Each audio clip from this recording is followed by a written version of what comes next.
You're unmuted.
Oh my god, I just realized the music was muted the whole time. Hey, listen to this, you guys. Listen to this.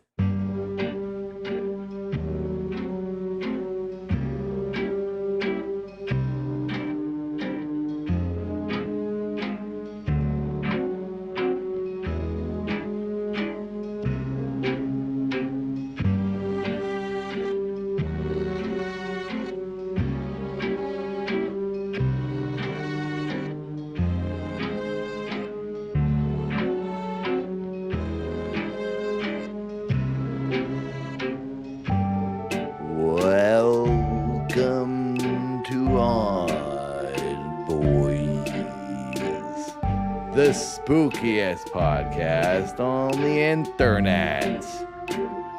This is Nathan's last show for 2 weeks. You're gonna be joined by Tinfoil Tom and the British Boo Boy, Jamie. Ooh, this is Nathan's last show ever. 'Cause we're gonna fire his ass. No. It's gonna be Tom and Jamie time. You can't fire me. I own the deed to the channel.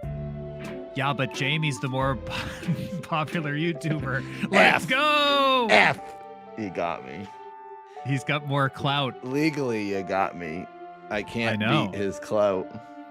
I know. Although he hasn't been on the internet in like 30 years. I think his last Inside of Mind video was, I think it was 2 years ago now. It was a while ago. Probably. Welcome, everyone. We need a petition to bring him back. If we can get 100,000 members. I thought you were going to say one member. One member.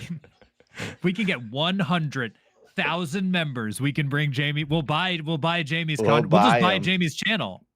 I want to do that. By the way, welcome to the show, everyone. I'm former gravedigger Nathan Barnett from spooky old New England, and this... I'm a future grave resident. It's me. Finally, we got a good intro for you. You're a former grave digger. I'm a future grave resident. No, hello, everybody. I'm a former grave digger, and you're a future grave filler. Mm-hmm. Not me, Derek. I'm never dying. I'm going to be 100 and forever. Mm-hmm. Mm-hmm. Mm-hmm. It's true. Well, I am It is a little sad that Nathan is going on vacation. I am. Well, this is good. This is I'm going on a treasure hunt is what I am going on technically. Treasure hunt. My dad has set up the final. We've done these treasure hunts our whole lives. This is like the third or fourth one. It's the final one. It's not my dad doing it, by the way. It's Captain Thomas Dread. It's an old pirate from the New England area. I didn't know your dad did a treasure hunt. That's cool. I can't even explain it to you. It's not a treasure hunt. It's a super elaborate, like, honestly, it's like an ARG, life altering. We got to go all around the country. We're finding different things, different clues. Here's something right here from it.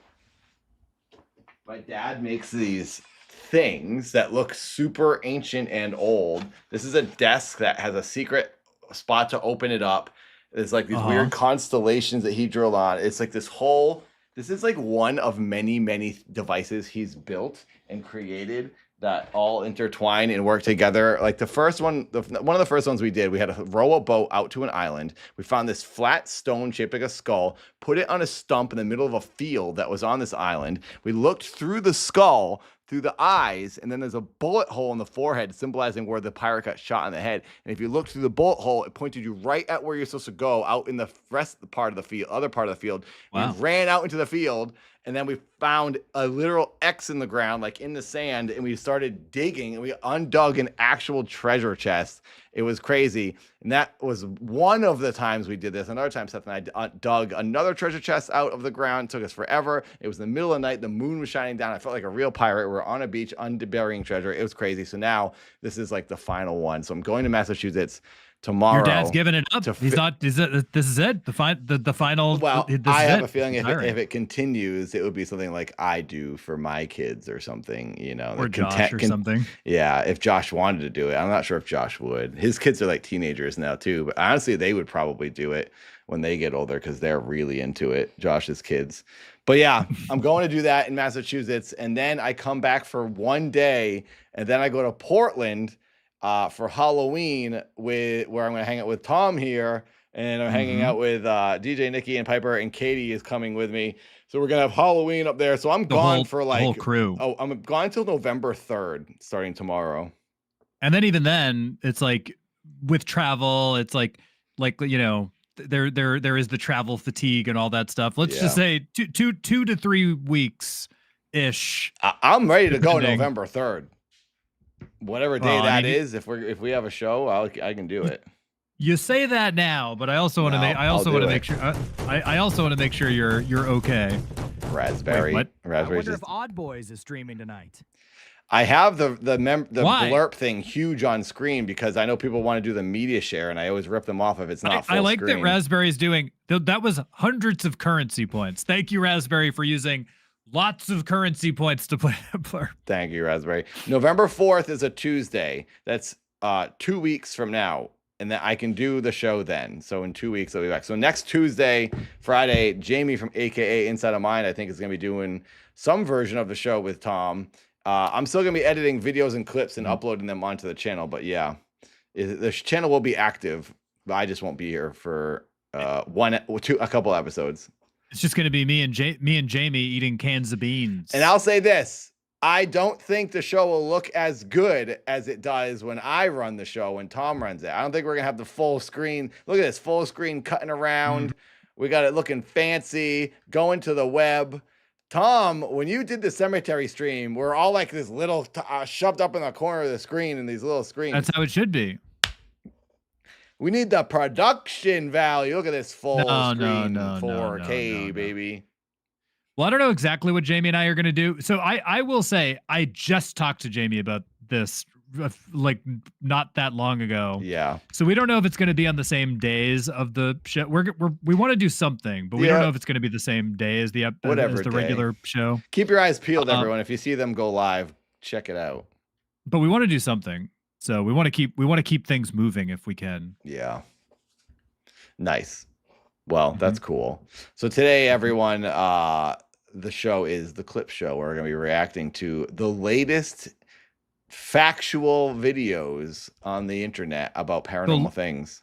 the latest and greatest. And then if we hadn't had any of the members call in a bit, so we did want to leave the floor open at the end of the show. If anybody was a $10 YouTube member or a Ko-Fi member and you wanted to call in if you had a paranormal experience, today is that day. If you are available, lay it on us. We're ready. Derek, always factual. Then Derek said something in Discord about someone was going to call in and tell their story, and they said they want to get their story together. And then Derek said they want to get their information together to then debunk that story. Derek loves debunking people's factual stories about ghosts and aliens. I don't know what happened to Derek. Derek said that they used to be like a believer in the paranormal, and then at some point they were just like, yeah, I just didn't believe in it anymore. Yeah. And now they just want to like tear it down. Sad. Gwintendo, hello, welcome. Hi. We're live on Twitch and YouTube, everyone. YouTube Odd Boys channel. If you haven't subscribed, please come over to this channel, Odd Boys on YouTube. This is where we have the videos, the clips, the shorts, and the stream. If you're watching on Twitch, that's great, but we're really trying to push the YouTube channel to get like 10K subs. We just broke over 5,000. So welcome. I looked at our analytics today on YouTube. Did you know, Nathan, that 0% of our audience watches the show as just a VOD? 0%. No one watches it. No, because I don't know, because Baphomet always says, "Oh, I didn't get to watch it. I'm gonna go watch it now." People in Discord say that they go and watch the show after the fact. But I think that means that they have watched it live before. Yeah. But like looking at the analytics, it said it's very small percent, I'm guessing. Yeah. It was like 40% of our audience watches us only live. It was like 39% watches, or whatever it was. The remainder of the percentage was live and VOD, and then it said 0% VOD only. Wow. That's sad. But I think that that's true. I think that there's a lot of stuff about this lately. Uriel watches. Right, but if they but they're in the live chat. My point is, they're in the live chat right now saying that they watched the VOD, which proves my point that they're not only just watching the VOD. So they watched the VOD then. Right, but I've seen them in the chat before for other episodes of the show. So that's my point, is that like there is 0% of the audience that only watches the VOD. Like I want people to watch the videos anyway. That's what I care more about, is the actual video uploads, the 4-minute videos of segments. Those I think are more interesting. I want those to show up in people's feeds that aren't subscribed, but apparently shorts are the only thing that get suggested to new people. Well, that's how YouTube changed things around. So it's like YouTube prioritizes short form content now because they're trying to compete with TikTok. Yeah. So like, in my opinion, it's like the YouTube seems like what they prioritize as their content is super, super long stuff that could then be played as like a podcast, something like Wendigoon, where he makes like a 16-hour video. Yeah. Or a YouTube short. Yeah. And that's it. That's like what they prioritize. Yeah. By the way, if you like long form things, go watch on the Nathan channel, The Confused Man Season 1, all 9 movies compiled into one 2-hour-long video. The reviews of all the Season 1 of Everything Confused Man has watched is on my channel right now. I'm working on Troll 2 right now. I think that's going to be my main grind going forward. I really love making the Confused Man videos. Those are so fun. Doing this show and making the Confused Man videos are what bring me joy. All the other things I've been doing don't bring me joy. And drama doesn't bring you joy? It's not. I don't even know if I did drama. I just talked about current events, I guess, things that happen on the internet. But like, I guess you could lump it under drama because I think dramatic people talk about it as well. Yeah, commentary is more of an appropriate word because I never was beefing with anyone other than saying iDubbbz I wanted to box him. But that, I mean, I'm so done with that. You were a little beefing with iDubbbz, but yeah, like I feel I was being logical and rational with him. But yeah, that's done. I've like removed those iDubbbz videos because it's just like mucking up my channel. And it's like, okay, if I thought he was gonna box me, I would have done it. I would be, the videos would have been worth it. But now that I'm like, okay, he's not even gonna do anything, I'm just like 100% over it and back on to making my stuff that I like. I do think I think ultimately moving away from it is for the best. it's like I think with that like commentary stuff, it does seem like it does breed a lot of negativity. So it's not Yeah. really unless you're gonna get like real deep into that and you're okay with being in that Yeah. space, it's not really worth it because it's just like you're just inviting like like once you're in it, it ends up being like for No, that's a lot of damage. that Media share. uh-huh. Why It was just it ends up so high up? oh, that was the thank you, Raspberry, for using your channel currency.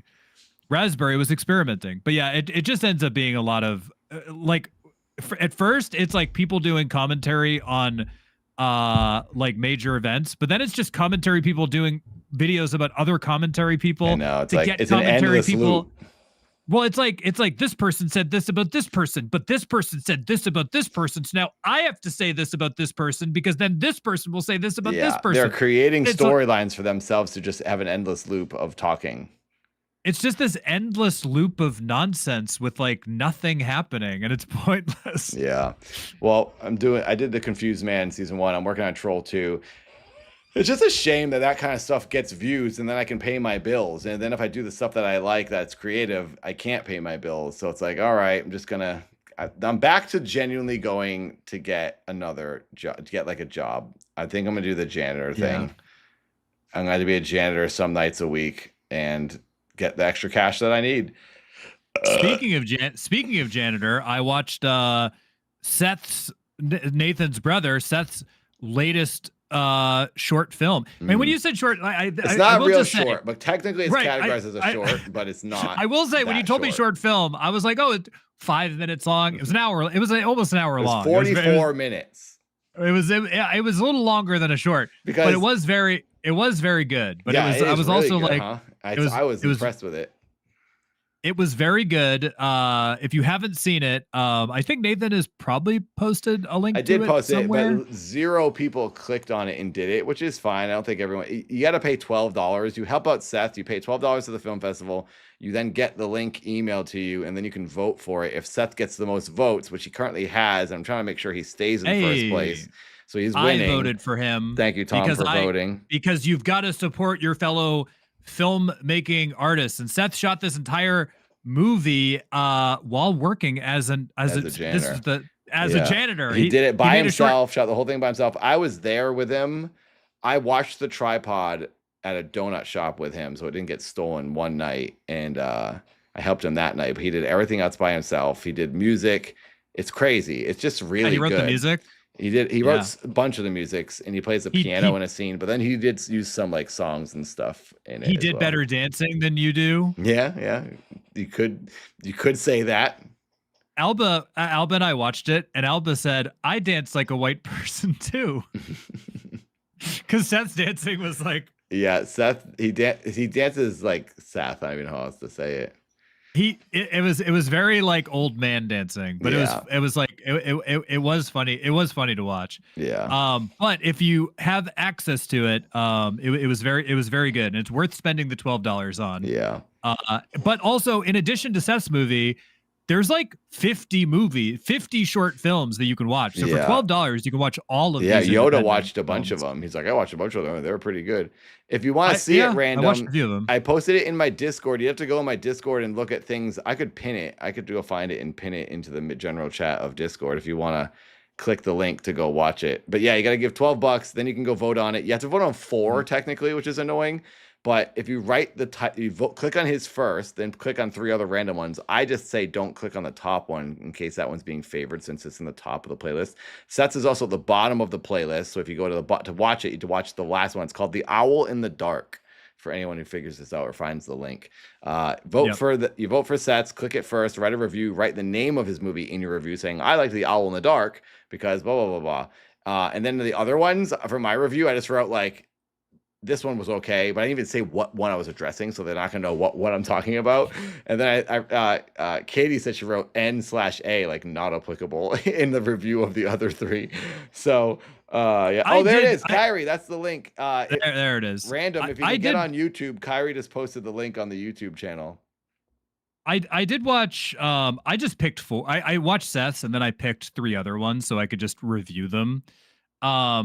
you can keep the reviews pretty simple. I was just like, for my reviews, if I liked it, I was just like, cinematography was really nice. Like I kept it like pretty simple, or I was like, the music was very good. Yeah. Like That's all you can keep it pretty simple. Yeah. For Seth's, I said, landmark achievement, one of a kind, once in a generation. No, I didn't say this. Oh my God, they're saying not even. I should have said once in a generation filmmaker. No, I think I said for Seth's, I think I just said something to the effect of like, very, it was like very good short, like, like I think without spoiling it, I was like, the themes of it were really impactful, and I really felt it or something, So, but yeah, it's very good. If you want to watch it, the Owl in the Dark, and you got to vote for 4. Click his first, write something genuine if you can about Seth's, write nothingness for the others. Don't pick the top one. I have a fear of that. I don't know what. Oh, also Reflections. There's one called Reflections. That was the other one that was in second place. I think it's called Reflections of Courage. Don't vote for that, because if you do, you're just going to push that one up with Seth, and Seth won't get a bigger gap above that second place winner. So if you want, the thing is, when Seth wins this, he then can get his movie into an actual theater in London to play at their London festival. Right now, this is an online, it's the Amsterdam online festival, Amsterdam Film Festival, and it's like the online shorts or whatever. But the judges have selected his with all these other ones, so now it's in contention, I guess you could say, competition with not contention. It's in competition with these others to then go be played in a theater. So it will help Seth out if you do this. You're giving to a film festival, but Seth's not getting the money, but you are helping his career. It's a good little accolade for him to have. So yeah, I posted it in Twitch chat if you haven't seen it yet. If you like Jim Jarmusch, Seth is like, I think Seth is inspired by Jim Jarmusch. Yeah, he loves Jim Jarmusch. So it's like very like, I was watching it and I was like, this feels like, but I feel like that's a common, not as a criticism. I just feel like you can tell that Seth is like you could tell that that's where he gets a lot of inspiration from, is that director. He likes like calm, quiet, slice of life films. Exactly. But I guess Jim Jarmusch always has some sort of caper or something going on and some sort of scheme for a lot. But for a lot of his stuff, and I think Seth does. Simplicity is what I guess they have similar. Samba says, is Seth able to show it at his theater? No, I mean he could, but he had to block off the time at his theater to have people come see it. But like, who's gonna come see it? He's like a part-time manager, because now he's working another job somewhere else, so he's not even working full-time at that theater anymore. But yeah, he couldn't just play it in front of random people or anything like that. Yeah, and it's also 44 minutes long, so no one's gonna sit through that if they're trying to see another movie. Well, check it out. It's very good. Yeah, it's very good. And I should have mentioned this. Kyrie mentioned it. It's under the category when you go to the link. The section that you want to buy a ticket to is the judges select shorts. There's a still of like a bunch of people in like a circle dancing. That is where you'll find his at the very bottom. You'll get an email to you, and then you'll get a code. You click the tab to go watch them, enter the code. His is at the bottom, and then you go back to that email to then vote. You get a code, you click the link, enter the code, and then you can vote for the 4 of your favorites. And Seth's is your favorite. Owl in the Dark. Okay, sorry, we're talking about this a lot. Well, yeah, but I feel like we should promote it. It's like it's happening right now. And every vote he gets will help him. Right, and for anybody out there who's wondering why we're talking about this, Seth is, he's my friend. He's Nathan's brother. He doesn't really have any sort of like social media or means of promotion. He has zero social media. He doesn't tell anyone about anything. So I've been taking it upon myself to promote this thing, and he's getting the votes now. So I'm happy we're helping him. But I also feel like it's in the tail end of voting. So I do feel like we should say something now, and if you're able, like help Seth out as he's an independent filmmaker who's also allergic to social media. So yeah, we've got to we'll do what little we can to help him see his movie. Yes, please. Well, should we get into today's episode? We should. Also, before we do that, really quick, I will say, this is Nathan's final. Now that we have more people here, this is Nathan's final episode until he gets back. He's going to be gone for 2 weeks. 1 week. Well, 2 weeks. You're going to be gone. I'm only missing one Tuesday. So yeah, but you're gonna be all right. So Nathan's gonna be gone for 13 days, right? Something like that. Yeah. Nathan will be gone for 13 days. If you are able to support the show, we do have a Ko-Fi, also YouTube memberships, super I missed chats. 2 Fridays. If you are able to support the show, we greatly appreciate it. It'll help us keep it going. Our intention is to eventually make this show our main focus. We love doing it, but we need your support to do so. So if you're able to support, we appreciate it. This is the way to do it. If you do become a member on Ko-Fi, it's like Patreon. Something will appear. There's a whole animation thing that happens if you guys go to the Ko-Fi and become a member. That's how we keep the show going. We're trying to do this is the live show that we'll do. I think we're eventually going to do once a week. And then the other show we'll do will be the researched episode, like a podcast episode, like similar to Last Podcast on the Left, where don't they only do that once a week, once a month? Or they do it once a week? They do Last Podcast once a week, but they have they have editors, they have research. They started with just the three guys. Yeah. But they have like researchers, they have editors, like they still do a lot of the work themselves, but they have an entire production team, but they do once a week. They have like 1,500 episodes or something. But yeah.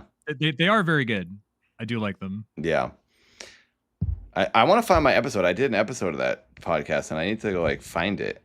Maybe I could take some clips from it and put it up here on our channel. Yeah, you should send him a message or something.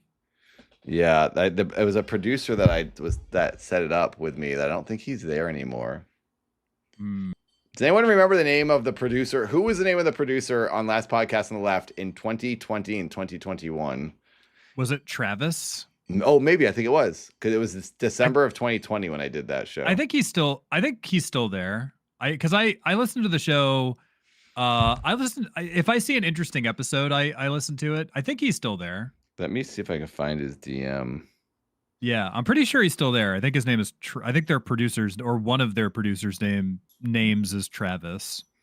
Can you search like your Instagram DMs by name? I am not on Instagram, so I have no idea. I don't either. Raspberry says, what is the topic for tonight? We have so tonight, Raspberry. It's the title of the stream. Yeah. Duh. No, tonight we'll be going. Today will be clips, and then we are going to do call-ins for anybody anybody who is a member that wishes to call in. Tonight is that night. Basically, we're reacting to stories. We're reacting to stories, and we're going to try to get some clips out of it. And the main topic is the killer clowns that are showing up. People are dressed in clown outfits, going up to people's doors on the street and chasing them and trying to murder them. So we're gonna watch some of that, as they usually do. Yep. Derek says, "I will not be calling in." That's fine. Derek, you're disappointing us all. You don't have to call in. Let's see here. But yeah, if you are a member and you do want to call in, please do. Okay. So we've got the should we just go right down the do you want to talk about this first? It is odd. It's true crime. It's just not a murder. It's it's a big story right now. The museum theft in Paris. No, I haven't heard about this. Oh, what is really? The museum? No, this is exciting to me. So these guys broke into the Louvre, which is the Triangle Pyramid. New tip from Cy Deathful. Hey, Cy, thank you for the direct donation. There it is. A direct donation. Cy, thank you. Thank you, Cy. Thank you for supporting the show. God. Wait, 4 new alerts. We've got 4 new alerts. Do we? Do we have 4 new members? Maybe. Well, keep talking. Yeah, I'm gonna take a look at it. So I was like, wait. Let's do this here. Let me go to the web, and then we go here and open this up. So the Louvre, excuse me, which is this museum. You go down underground here into this pyramid. If you've ever been, it's in Paris, and this is where the Mona Lisa is, and like other world famous art. These guys got into the Louvre. They went through a 2nd-story window. They used a lift, like a construction lift, broke a window with like a wrench, and then they went through the window and they stole $100 million worth of diamonds and rare jewelry, like crowns and things. And they got on. This doesn't seem like a very secure building. It just some random thieves can just hijack some construction equipment and bust open a window. It is pretty impressive, honestly, that they were able to do this. It seems like a lapse in security. If they were just the theft of the Mona Lisa. So this is something. Stolen? This is something I want to talk about. This is other things that have been stolen from this museum. Okay. So the Louvre is one of the most famous museums probably in the world. And the Mona Lisa was one of the things that was stolen at some point. That was in 1911, I believe. So not in this particular theft. This is just another side tangent. But yes, these guys did steal a bunch of crowns and things the other day, and they're saying they're probably going to get away with it. We're never going to see this again. This has happened. It's happened in the past, and it's happened in the past with other museums, and they usually just get away because they are so good at this. The party melted down the crowns. Everything's already gone and disposed and sold onto the black market. And then this. I found it's like that. It's like that Amsterdam. Did you ever hear about that Amsterdam heist from? No, I love heists. 20 years. Lay it on me. So there was a heist that happened in Amsterdam maybe like 20 years ago, and I actually want to make a video about this. Because the way that they found the crew in like a very roundabout way is from a salami sandwich. They found DNA on a salami sandwich that was on the side of the road, and they tracked it back. Serious? Yeah, the guy's name was Leonardo Notarbartolo, and they tracked DNA on the salami sandwich back to this guy who was part of a crime group called the School of Turin, and they found other things too. But it's really funny to think that they tracked down this other, and this was like $100 million worth of jewels from Amsterdam. But it's super funny to be like, a salami sandwich.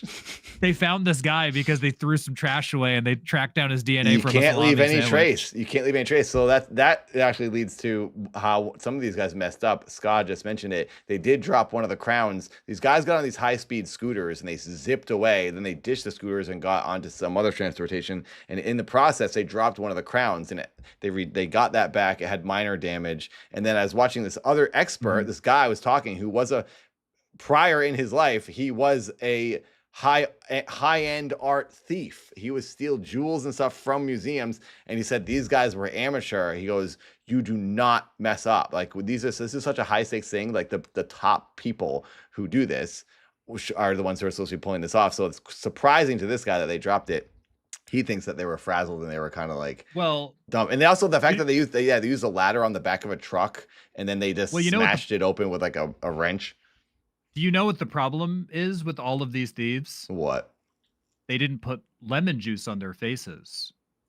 What does that do? Did you ever hear about that robbery? No. That bank robbery? No. So, okay. And I Googled it and they look different. No.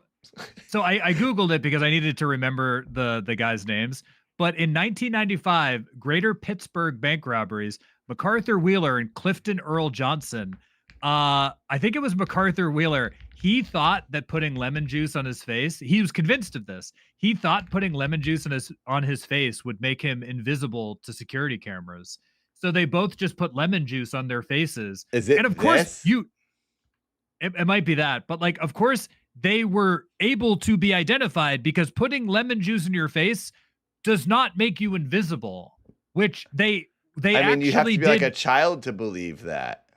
They actually did believe that, or at least I think it was MacArthur. Wait, yeah. So it was Johnson. Johnson, neither robber wore a mask or otherwise attempted to disguise themselves at all, having instead applied lemon juice to their faces. According to Wheeler, Johnson had told him lemon juice would make one invisible to security cameras, akin to how it functions as invisible ink. This is a real thing. This is insane. Yeah, you've never heard about this? I've never heard that. This guy is a moron. This is him right here. Or genius and completely invisible. You be the judge. Yeah, maybe you think you're seeing him, but you're not really seeing him. This is incredible. Computer CGI. This is a setup. The cops made that face with CGI. See, the thing that boggles and here's how he convinced his friend. I was trying to remember. This is like another thing. Was he trying to get his friend caught? No, like he actually believed, like the first guy actually believed this. And the way that they he didn't convinced test it. No. So here's how he actually like convinced him. He took a picture of his friend after his friend had applied lemon juice to be like, let me show you. It does work. It does work. And the Polaroid camera malfunctioned, and he didn't show up on the camera because the camera was broken or malfunctioned. So the friend was like, wow, you're right. It does work. And that convinced his friend that this does work. It would have been just his head missing, not his whole body. He didn't have lemon juice on his shirt. The other guy didn't think into this. The other theory is that Wheeler unintentionally pointed the camera away from his face. So like he had the camera pointed. Yeah. So he had the camera pointed in the wrong direction when he took the picture. So he was trying to get his friend set up. No, the first guy actually believed this. Like Clifton Earl Johnson, so like he did dumb believe. On top of dumb. Yeah, basically can't take a these picture were two, and he believes something stupid. Basically, these guys were both morons, and they thought that they would be invisible by putting lemon juice on their faces while they robbed a bank. And then they were, of course, instantly identified. But my point is, the people who robbed the Louvre obviously not only covered their faces in lemon juice, but probably their entire bodies. Oh, they're probably wearing lemon rinds. They probably wore clothes made out of lemon peels. They were probably wearing lemon Halloween costumes. Yes. Well, I didn't know that there was a heist, but yeah, that's how a lot of these heists. So a lot of these heists, they do get away with the majority of it. Even the heist where the guy was found with the DNA from the salami sandwich, they were found because they got, if I'm remembering the story correctly, one of the members of the crew started getting really paranoid and freaking out. So instead of going to the point that they were going to go to like burn some evidence and like try to get away from it. What case is this? This is the case in Amsterdam where they stole, I think they stole $100 million worth of jewels, and they got caught partially because of DNA found on the side of the road by a salami sandwich. But part of it was, it's like everybody gets caught through these, like they get sloppy. And one of the members of this guy's crew started freaking out, and they got hasty, and they like left some of their trash behind instead of like properly disposing of it. Yeah. But I think that's what happens is like, it's like people get sloppy. But even in that case, they only recovered a small amount of the jewels, and they haven't recovered all of them. So it's like, even in cases where these people get caught, once this stuff disappears onto the black market, it's gone. Like, they never find it. It's never coming back. Right. But yeah, it's a shame. Yeah. So these guys just robbed the Louvre, got a bunch of stuff, and they're like gone. And except for the one that they recovered, the one crown. And I then saw the story that ABC put out today, recounting other cases where people have gotten away with theft. So here, let's go through because they're not using lemon juice. They gotta get that lemon juice. Or don't leave salami sandwiches around, even though probably delicious. Probably delicious. Right. I mean, this guy was Leonardo Notar Bortolo was Italian. This was like a fine Italian bread, probably an artisan charcuterie that he was using for this salami sandwich. Probably delicious, but don't leave it behind. Finish your sandwich. Finish your food. So the Mona Lisa was stolen by Vincenzo Perugia, an Italian immigrant who'd worked at the Louvre as a handyman and who smuggled the painting out of the building after hours. I think that was in 1911. Yeah, this was the early 1900s. It's not letting me click this. Like on the phone, it showed me like dates, I swear. And maybe you're looking at a different link. No, it's the same link. It's just the PC is not like letting me click open. Somebody stole a jeweled 19th century sword belonging to French King Charles X. Yep, and this one has never been recovered. This thing's gone for good. Look at all of the diamonds. It doesn't seem like a very functional sword if it's covered in jewels and diamonds. Yeah, it probably hurts your hands. It's going to give you how are you going to use that? How are you going to use that in battle? That's why they never recovered it. They just threw it out like, well, this sword stinks. I mean, with that, they definitely just stripped the sword of the diamonds and then sold the diamonds. Yeah, unless it's like gold or something under there and they melt it down.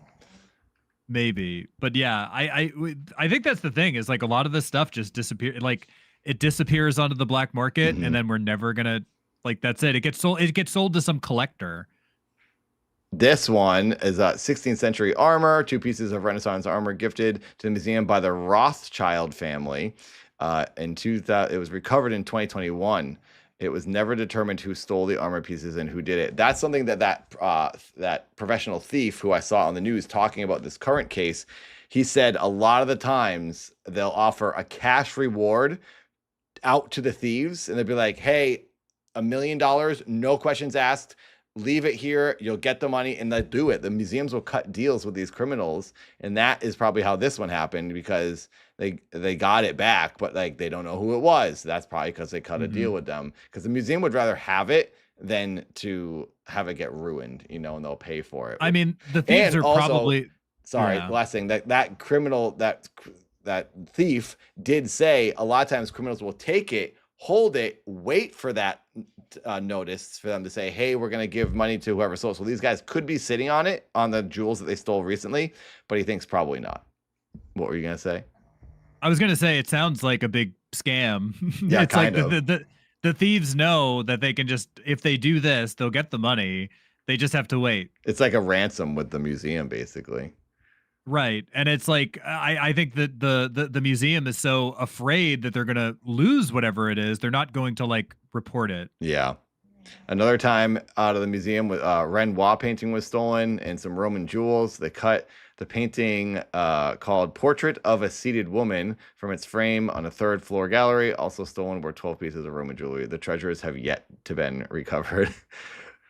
This one, I don't know, just translates to, does anyone French speaking people there? Les chemins de Souvray. Well, no, we can speak French. La chemin de Sèvres. I think it's Souvray. Yeah. Do we have any French? Was that correct? Was that pronunciation good? Tom, nail it. Did I nail it? Seth would be recoiling, probably. Seth actually. I thought you just stole the identity of a Frenchman. I thought you were French for a second. Oui. This was another painting cut from its frame. Escargot. The theft of the museum to undergo security. This is when they then upped their security, apparently. It still remains missing. I guess they didn't up it enough because these dudes just stole more jewels. Hey, G, good to see you. Thanks for becoming a sub. Yeah, crazy. Let's see if we get any. Kyrie, you live in Canada. You must speak French. Well, there's only it's only parts of Canada that speak French, right? There's French people around. Isn't it just Quebec? Isn't that like the French portion of Canada, and like the other part of it is British? Yeah, Quebec's got a lot of French for sure. Well, Canada's split up, right? It's like part of Canada. Well, parts of Canada are under there's British. 5 provinces, right? Or something like that. So, but it's like certain provinces are independent. A certain province is British rule, and then there's I think Quebec is French, right? Yeah, it is. It's definitely French, because that was one of the first places I went when I lived in Boston. I went up there, and it felt like I was in France, because there was just everyone spoke French. It was cool. Kyrie has very limited French knowledge. Well, you blew it, Kyrie. We're banking on you to translate that story. So yeah, there's been some big thefts, and it's a big story, and I love it because I love heists. And I actually don't really care that these jewels were stolen. I mean, I guess it's cool to go look at for the public, to like look at art and stuff, but like there's some other ones to look at. I think it's exciting, and it's probably gonna become a movie at some point. And that'll become the art. The art in the theater will replace the art we don't get to look at in the museum. So I also think it's kind of silly to like, I mean, I guess idolizing and fawning over someone's painting is cool. And I guess a sword is technically art too, but you're really just looking at a pile of diamonds. Like, who cares? I guess I shouldn't be judging and saying what people should appreciate for art. Should allow people to appreciate what they want in the museum. Since they own it, they should be able to display it since they own it. But museums are just huge companies as well.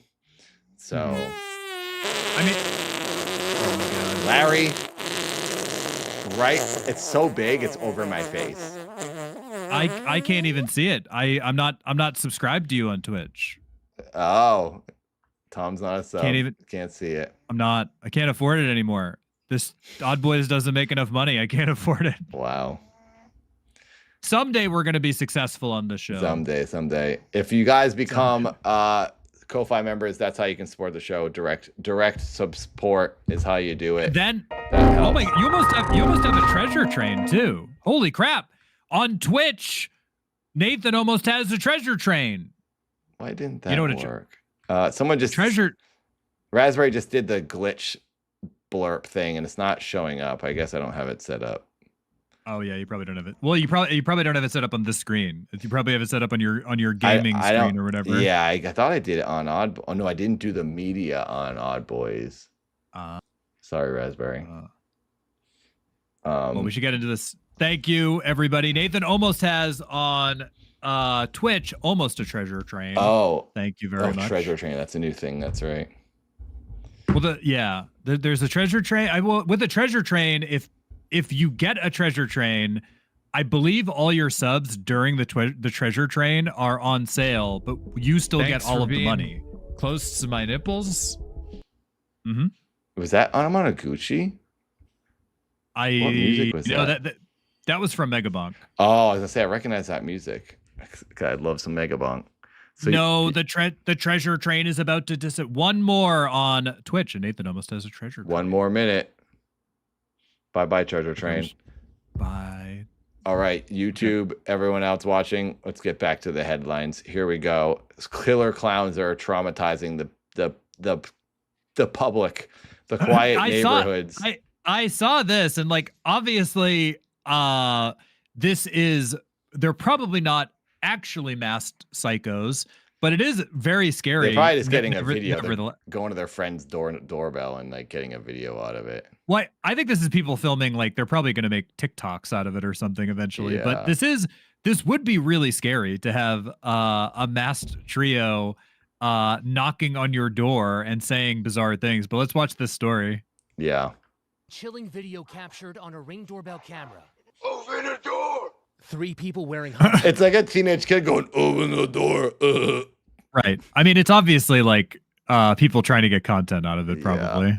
Green masks terrorizing a family in Alexandria, Virginia, just outside Washington, D.C., late Tuesday night. Worst nightmare.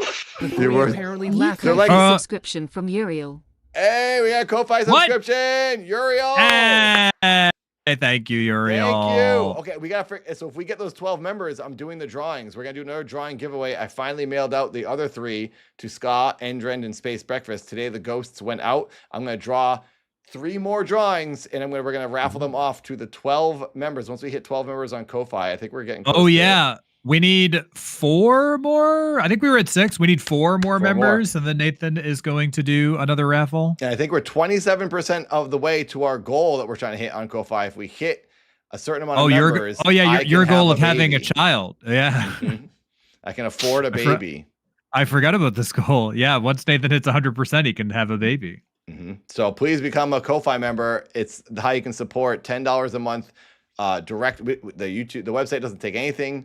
Ko-Fi gives it all to us. Tom and I can pay our bills, and we keep the show going. And we're going to start doing the podcast episodes on this channel as well. So we're going to up the content, the live stream once a week, and then we're going to do a podcast once a week, a recorded podcast, right? Recorded? Is that how we want to do it? I think it makes more. Yeah, I think eventually it does make sense to kind of have like a recorded, We could segment. live premiere it, I guess, to have like the chat there if people want. Yeah. Thanks, Uriel. All right, here we go. Let's start this over. Chilling video captured on a Ring doorbell camera. 3 people wearing Did you hear him? masks on a Ring doorbell camera. Open the door! 3 people wearing Halloween masks. It's genuinely a kid like trying to do like a Stone Cold impression.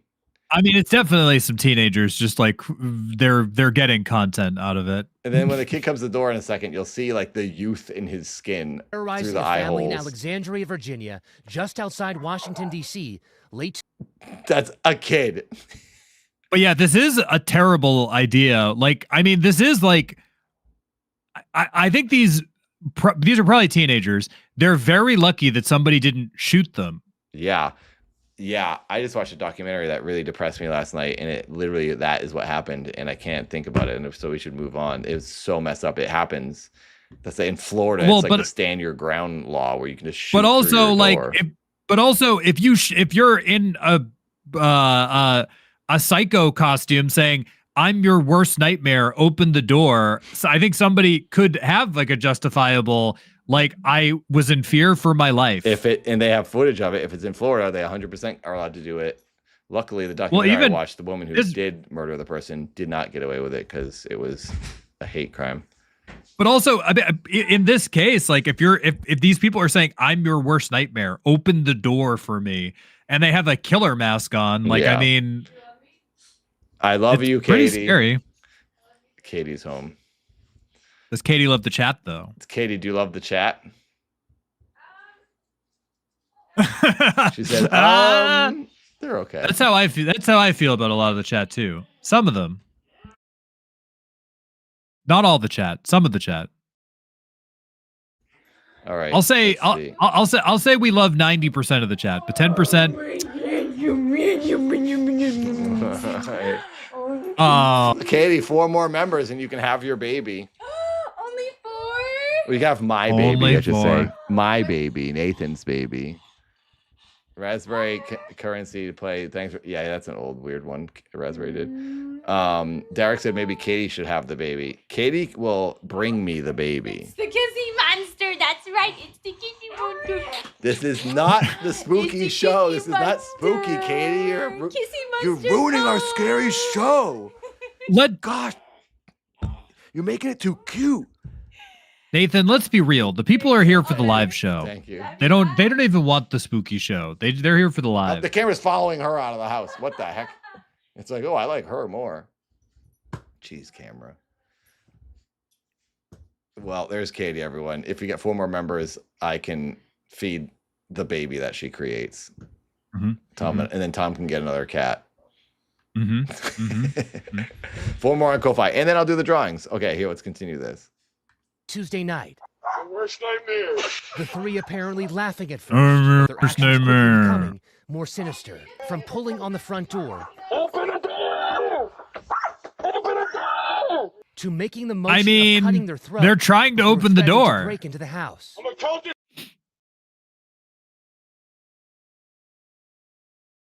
Are you muted, Nathan? Oh, sorry. Yeah, I muted it.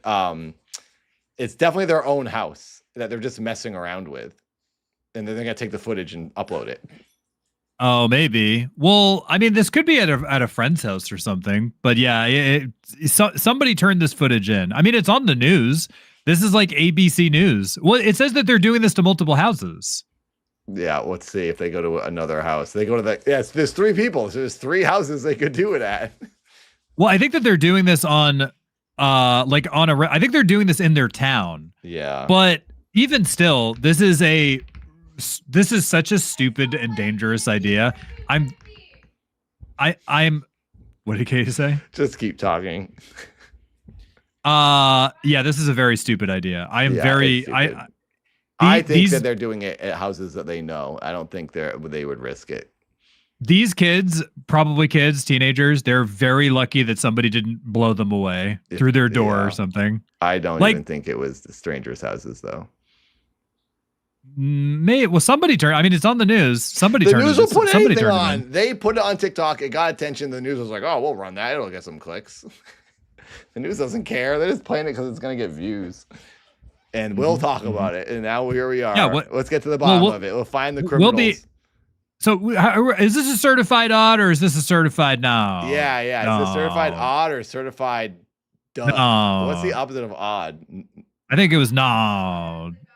Katie says, is it odd or is it God? It's not God either. No, this isn't Jesus. And this isn't Jesus. Well, Jesus is odd too, because he's a guy that like walks on water. That's strange. He had supernatural abilities. I'm Catholic, so I can say that. He thank was you, Eshin, for becoming a member. Eshin became a member. Let's go. Twitch member, I guess. A Twitch member. Nathan's going to be streaming on Twitch the entire time he's gone. Nope.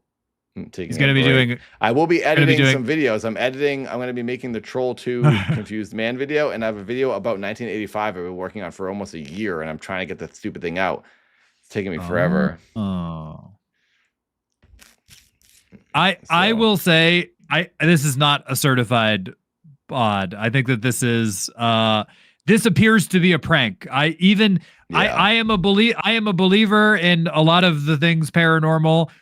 This is clearly teenagers that are very lucky they didn't get murdered. Yeah. Lucky they're not in Florida. I'm going to count to 10. If this door doesn't open, we're going to come in. So he says, you better open the door.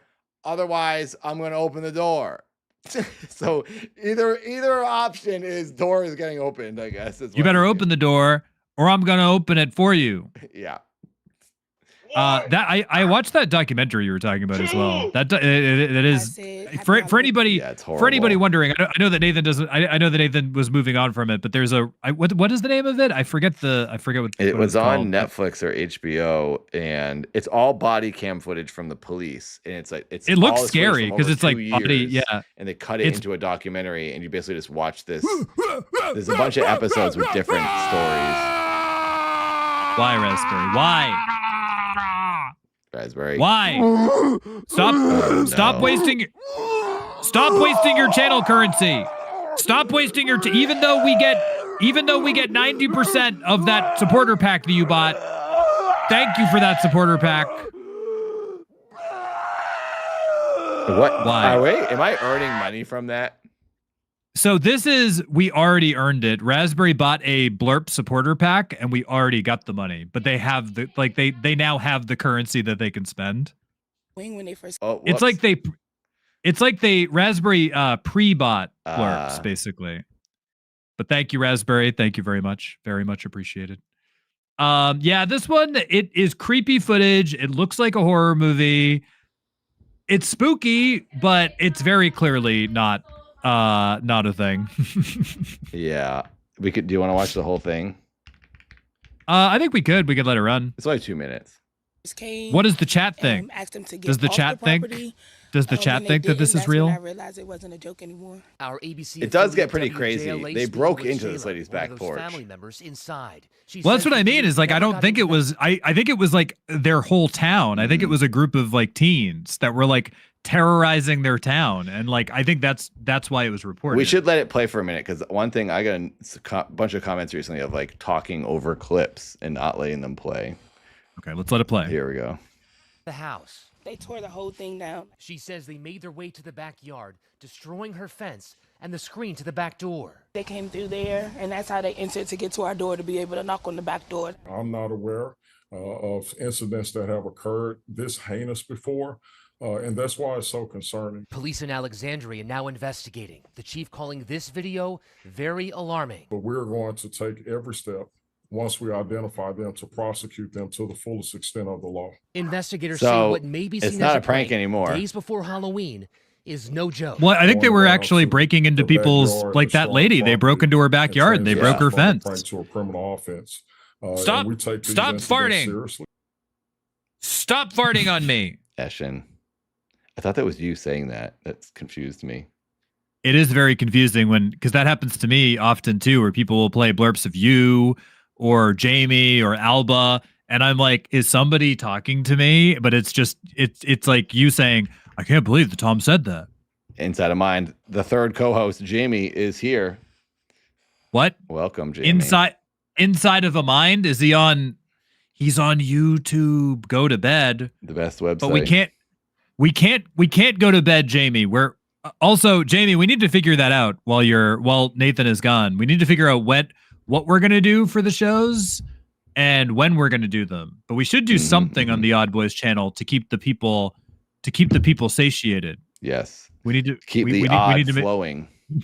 We need to make sure that all of the right now we have 220 members. We need to make sure they don't all run away. We need 2 more YouTube members to get back to 222. We are dropping below. I think it's because people are becoming Ko-Fi members, which is great. That we appreciate. Please become what do we need? 3 more Ko-Fi members to 4 more Ko-Fi, and we're at the 12 that you wanted. Well, I think with the YouTube members, it's because most of them are gifted. Yeah, true. And I think those gifted ones are like night. Yeah. Like I think in terms of like actual, and also I like being transparent with everything that we do on the show. I think that like 95% of our members are probably just gifted. We probably actually have like, you don't have to be transparent. Everyone saw that on the 24-hour stream. It was just tons of gifted subs. Yeah, well, sometimes people will go, "Oh, you have so many members," and I'm like, "Yeah," I'm like, but like, I think most of them are gifted. Our view count shows that it's not. Yeah. Every person watching is not a member. We probably have like 50, maybe less, maybe 40 to 50 members, and I think the rest of them are probably gifted. Thank you, Random, for joining Ko-Fi. That is much appreciated. We make more money from that, so thank you. Oh yeah, exactly. Scott says it. Eshin, thank you. One more member on YouTube. One more, and we'll be back to 222. Let's go. So close. Thank you, Eshin. Thank you. All right, let's finish this clip. And the chief says his message to whoever did this is turn yourself in. Shayla says that is her mom's house. Her mom now lives in fear because they do not know who did this. Police say they have promising leads with. Well, that's good that they have leads. You know what would be funnier if the chief's message was, if this guy was like, the chief's message was, that was pretty cool prank. Sick prank, dudes. It's just pretty cool. That the chief's message, good job, citizens. Good job stressing them out. So that one, I really don't. Yeah, I really don't think it's not. I can't certify that one as odd. I certify it as you shouldn't do that because you're gonna naughty. Oh my God, Scott and Sai just gave 2 memberships. We're at 223. Let's go. I wish I have a soundboard on my stream. I'm pressing the air horn soundboard, but it doesn't play on Nathan's stream. Thank you, everybody. Thank you. So this website isn't gonna look right because the ads won't go away. I can't even scroll. This website, they want you to become a member, like every website in the world. Oh, I refresh. Oh, see, it does this. And then it wants me to subscribe. Every freaking website under the sun now. I see why. It's because we see you're using ad blocker, Nathan. I don't have ad blocker. I've never even done an ad blocker, so I don't even know why it's saying that. I genuinely don't even know what an ad blocker is. I've never done that. It's just saying to subscribe. Oh, weird. I was able to look at it. I was able to look at it. If it doesn't work, we can move on to the next story. Because I like ads and I don't want to deny people earning money. Weird. I'm able to look at it, so it's weird. And I also do not have ad blocker. I can tell you the story. It's telling me to subscribe. Is it telling you to subscribe? No, I could just read it. Let me try another browser. I think it's got to be your browser because this is the Pine Journal, which is a Minnesota local newspaper. But I'm able to look at it. I'm just using Chrome. That's what I'm using. Weird. I'm able to look at it. I don't even know how to. I've never looked up an ad blocker. Can they download on their own like a virus? Oh, no, I'm on another browser. Same thing. It wants me to subscribe. Oh, maybe because I'm on the wrong page. Wait, hang on. I'm able to. I'll read you the story. Well, so basically, it's doing it. It's doing it on this other way. Hang on a second. Yeah, I don't know. Your computer. Well, your technology. Yeah, it's doing the same thing. It's doing the same thing on both browsers. It's just saying. So weird. Subscribe today. I don't know. I'm able to look at the news story. Also, so I there's no YouTube video for this or anything anywhere other than this website. I looked this up earlier to try. No, but this is so we can tell the people this exciting story. We could let's move. We can move on to the next story if this one's not. The next story is actually pretty crazy and going viral. Okay, hang on. Let me try something here. I think I need to log into my Google to display it. Yeah. Google.com. Okay, now it's working. Okay, you're logged into Google. Oh no, now it's not working. It's doing back to tell me to subscribe. Sorry, I can't look at it, and I can't show the audience any information on this.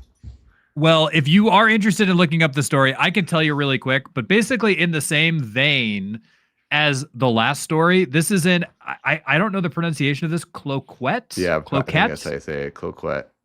This is Duluth, Minnesota. This is the main story. I can't even show anyone. Well, we can edit a clip around this. We can figure this out. But I'll read the story and we can edit a clip around this. But so in Cloquet, Minnesota, Duluth, Minnesota, there are reports of a killer clown wandering the streets of Minnesota. On September 19th, police responded to a report of someone dressed as a clown near the intersection of 14th Street and Carlton Avenue. The caller reported the clown was charging people's cars and pointing their fingers like a gun. Squads were sent to the area to search for the clown, but no arrests were made. The clown disappeared. On October 8th, a mother reported that a clown wearing a synthetic white hair, tight black pants, black jacket and mask chased her child around and followed them down the street near the intersection of 18th Street and Salmon Avenue near Cloquet Middle School. She reported it was near where driver's training is held at the middle school, and the clown was wandering around the parking lot. She reported to law enforcement that she had heard of a similar incident that had occurred 2 days prior. So somebody or multiple people are wandering around this town at night, Cloquet, Minnesota, dressed as clowns, charging people's cars, scaring children, possibly engaging in dangerous murder like the Terrifier movies. I've got different images up now. You don't think that this... Oh, yeah, okay, so you got some different images. And this is scary. Clowns are scary. Oh, yeah, clowns are super scary. I'll put it out there. You've got It. You've got Pennywise from the It series. You've got Art the Clown from the Terrifier series. Clowns are scary. Speaking of Terrifier, I just watched the first one the other day. I didn't realize it was such a bad movie. Like it's like a low budget movie. I thought that was like a big chain or big franchise now, I guess. But I didn't know it started off as like such a cheap little indie thing. Oh, Katie says that she likes my decor. I should point that out. This is our altar. This is our Day of the Dead altar. So we've got Alba has her old dog up there. We have Galaxy stuff up there. We have Alba's grandmother photo up there. So we want to make sure that the spirits of the dead, if they are willing and able to communicate with us, the spirits of those that we lost, that we missed dearly, are able to find their way home and speak with us yet again. But yeah, thank you, Katie. That is our Day of the Dead altar. Hello, Katie. My fiance, I think she's on the toilet as she's chatting with us in here.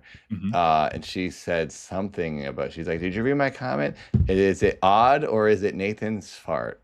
That's just saying, is it odd or is it odd? The farts are odd. And also, clowns are terrifying. We all know that. And the movie Terrifier is a bad movie. And she got mad at me for that because she's like, it's a good movie. It's scary. The acting stinks. The shots are a mess. The cameras are all over the place. The lighting stinks. There's no logic. What'd you say? What? Did you tell everyone you literally brought demons back to the apartment? You suck at Ouija boards? Oh, do you hear what she's saying? It sounds like Katie's being a... Wait, hold on. Do you hear that, Nathan? Nathan, do you hear that? Hold on. Uh-oh. Hater alarm. Hater alarm. The ambulance is here. Uh-oh. Hater alert. Katie is hating on my ability to do the Ouija board. She said, did you tell them that you brought demons back to the house because you suck at Ouija board? Oh. I'll say this. Katie has been really strange at night ever since genuinely I'm a little bit kind of freaking out by it because she can't sleep. Then when she goes to sleep, she's talking in her sleep a ton and she's saying crazy stuff. I've been recording her. I have a video right here. I can play it for you. This is last night on the couch. She's like out of it when she's talking. She's like, what? There's so much blood. And she's like, this isn't good. This isn't good, Nathan.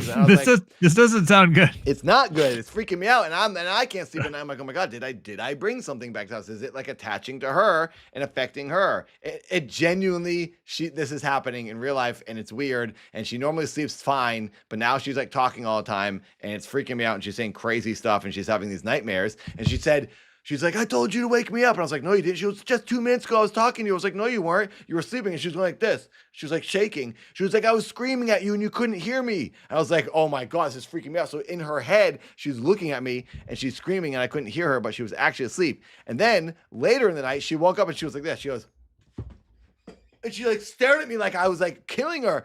And she's like freaking out. And then she goes, I don't trust you. And I was like, what? What is happening right now? And then she said she had a dream of all this blood. There was blood everywhere and stuff. And I was like, this is making me scared and freaking me out. And I don't think I should have done that Ouija board. And I'm not making this up. This is real.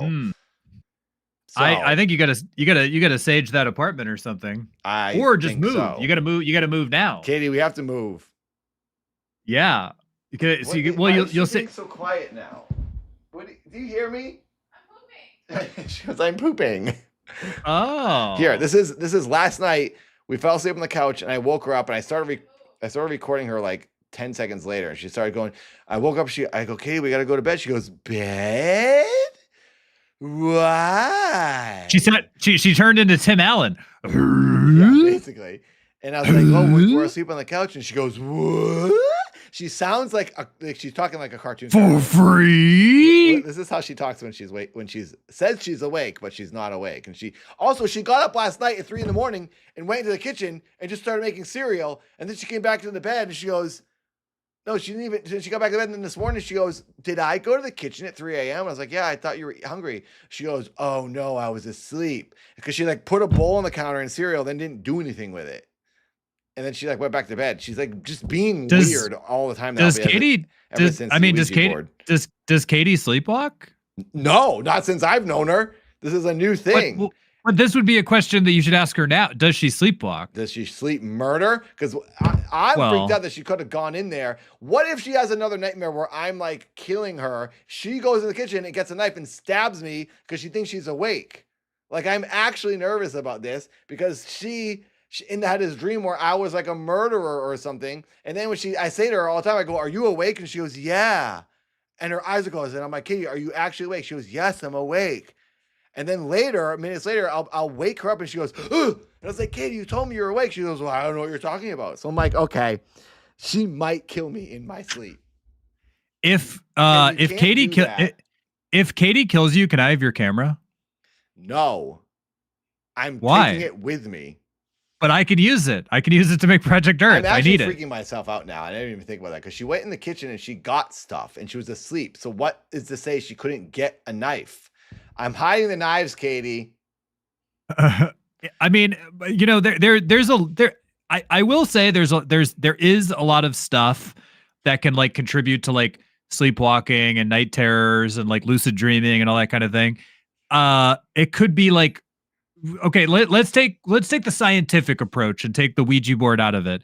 Could it be the stress of moving into a new apartment, potentially moving somewhere else, potentially getting married in the near future? Like, no, she's pumped on all that. This is what she sounds like when she's sleep talking. All right, let's hear it. What? Do you hear me when you're talking? Are you awake or are you asleep? Yeah. Are you awake or you're asleep? Yeah. Gosh, my neck, it hurts. Yeah. It was like this the whole time. We laid too long.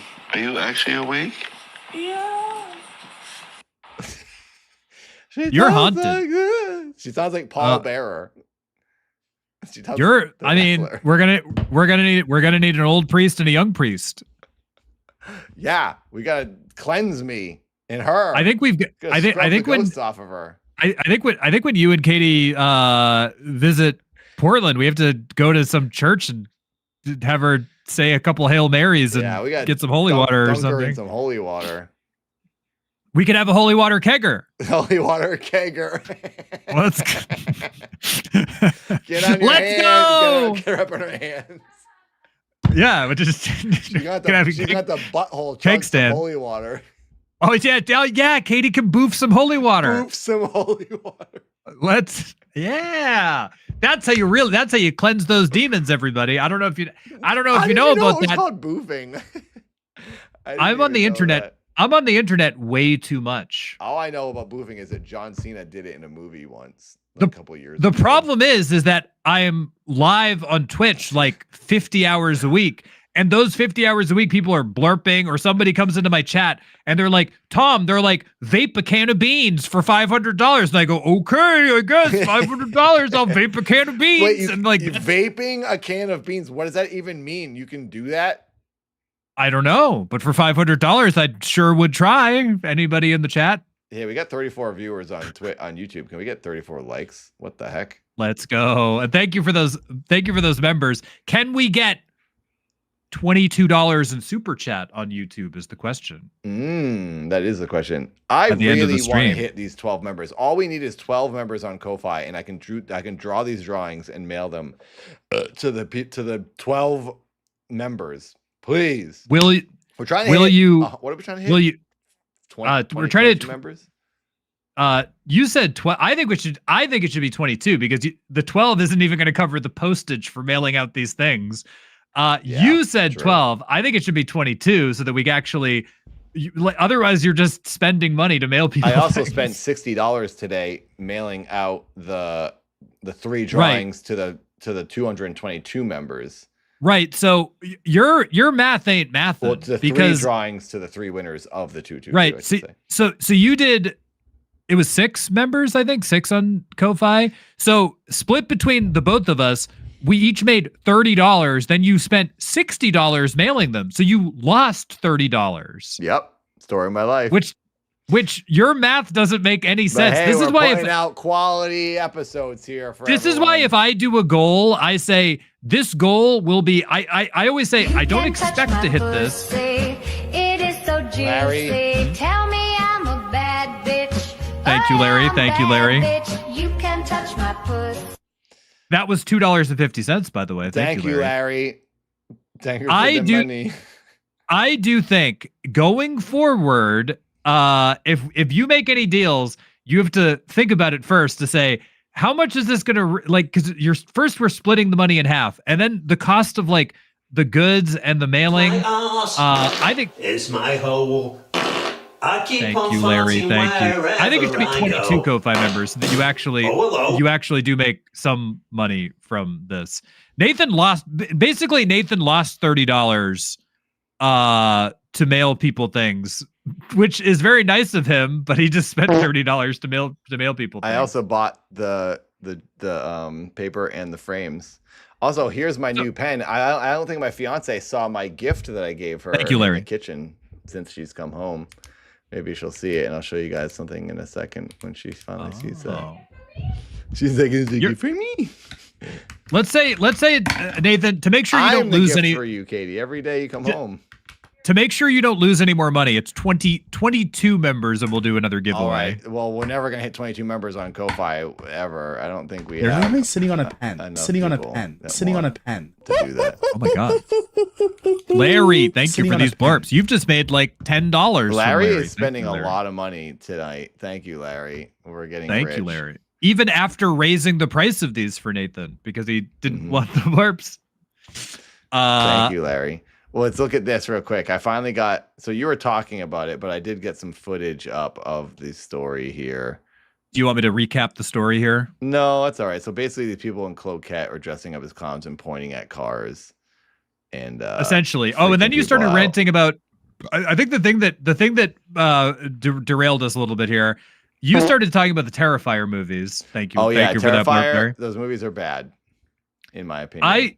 I haven't seen the third one. The third one is the newest one. The second one has more of a story, but the first one doesn't. Other than those movies are made for a different audience, I think, because it's not. I see what the director is doing.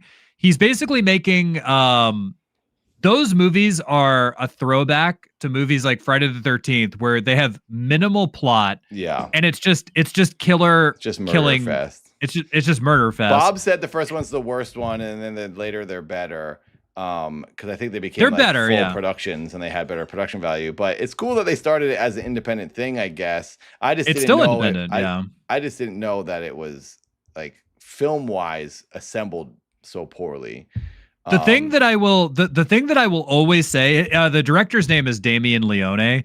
The thing that I will say about that guy that I do respect it actually. Even if those movies aren't exactly for me, he writes, he directs, he does all the special effects himself. Oh, did he the clown as well? No, he has an actor playing the clown. Okay. But like for that he writes, he edits, he does all the VFX himself. And he directs himself.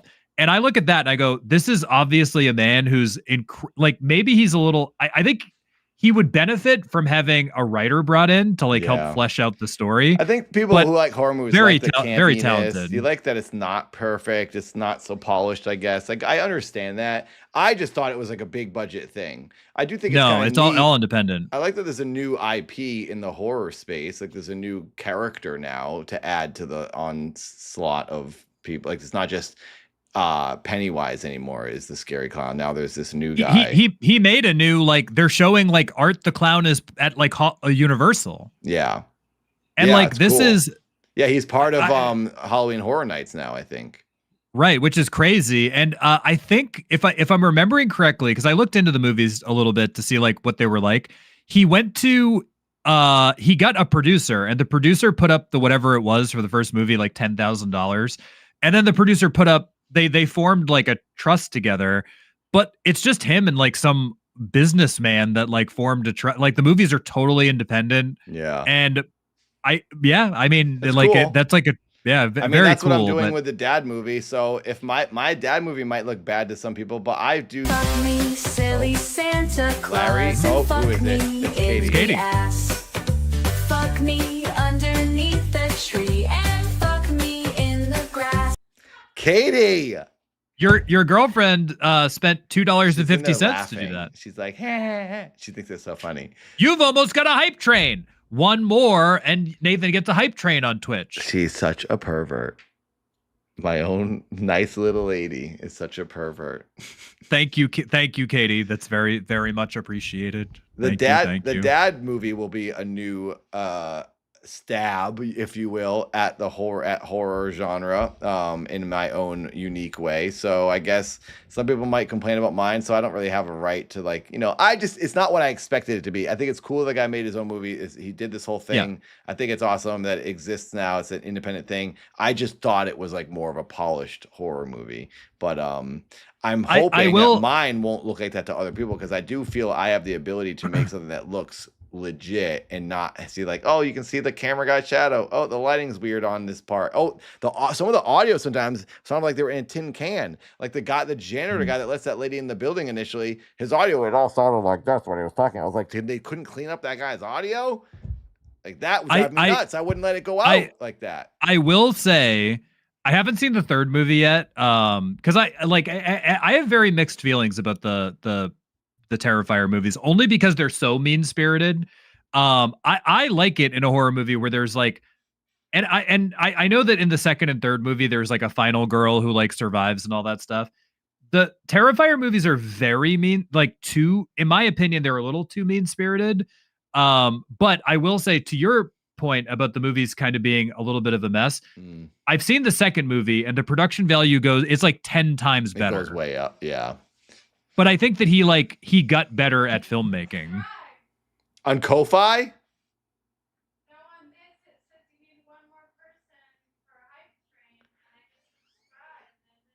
Oh, she said she subscribed on Twitch because it needs one more person for Hype Train, but then she said it didn't work. Oh. Don't waste your money on Twitch, Katie. What? Don't waste your money on Twitch. Oh, it's your Prime? Oh, the Prime. Oh, maybe your Prime didn't count towards the Hype Train, but it should have. You have to do you have to be like, to activate it or to have it like show up, you have to like refresh it, and then it'll say share my message, and you have to like share it to like have it register. There it is. There it is. But it's too late. The train is already left. Oh, we missed the train, Katie. It's all right. Thank you, though.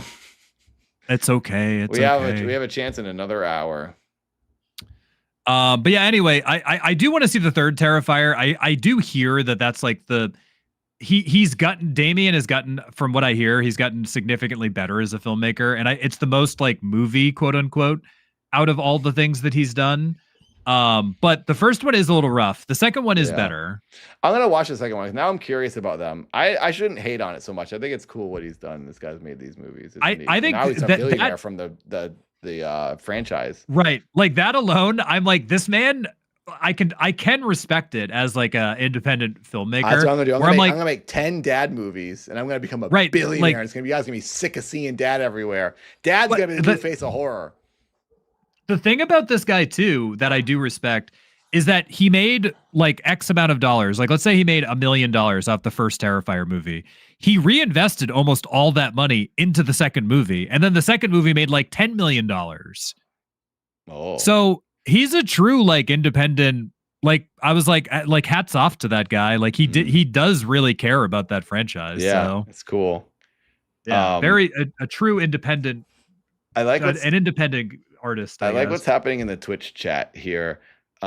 Slit and Derek are talking in here, and then I said Katie's a pervert and she's playing these perverted things, and she is a pervert. She says very perverted things often. She said the best dick death scene ever. Yeah, she loves that in the terrifying movies. It sounds like you are going to become as Jack Nicholson calls his wife in The Shining, a true horror movie, or what is it? A horror book addict. Yep, that she does like horror books, Katie. That's gonna be it's gonna be you talking about, except Katie's Katie gonna, well, I guess you could say that about graphic Katie. novels. That's like her thing. And then Slit says, "I wish my wife was still such a pervert." And then Derek says, "My wife is. I just wish she was like that with me." That's a Rodney Dangerfield joke right there. Yeah. I wish you. Yeah. Oh, you just talk to my wife. She's just not like that with me. Yeah. My wife's really sexually active, just not with me. Oh, I think I might have told this joke. I heard a Rodney Dangerfield joke that I thought was really good. It was like when I was younger, I worked at a pet store. People kept coming in and asking how big I'd get. Oh, because he was the pet. Because he's like a dog. So stupid. Dumb joke. Classic. Here, let's look at this news story that I have many thoughts on. Tom submitted this thing. Tom, no. This is real. This is the viral. You know what this is, right? This is the viral woman from Terenza story. This is all over TikTok right now. I can't even watch it because it's so stupid. This is trending all over TikTok. The viral woman from Terenza story. Let's see. I can't watch the whole thing, and I have to pause it, and we have to talk about it. I also like that we're watching somebody react to it. A woman Here we go. has landed at JFK Airport with a passport from a country that has never existed in our lifetime. Authorities at JFK International Airport are in shock. Tonight, a woman arrived from Tokyo carrying a passport from a nation called Terenza, a place that does not exist. She said Terenza, and the text said Teresa. So, well, that's because they just used AI to make this video, probably. Did you not know that it is 100% AI? You can hear the voiceover, and you can see the footage. It's all fake, Tom. No, this is real. It's all over. The it's all over voiceover is like TikTok. the voices you've heard many times in the classic AI voice generators. Yeah, but this has like 1 million views on TikTok, so it's real. It's garbage. No. This is the viral sensation. Tom, it's just a copy of the other story that you and I both know. The man from Well, hold on. Before we either bunk or debunk this story, debunked instantly. It's the copy. You need to play this. You need to play the clip, and then we'll talk about it. So the man from Torag is going to marry the woman from Terenza. Exist on any map of our world. The passport was flawless. Biometric. That's AI voice. Chip, perfect holograms. Dozens of stamps from countries that also do not exist. Her documents were perfect. AI Better voice. than perfect. That does not speak like a normal person. Her documents were perfect. Better than perfect.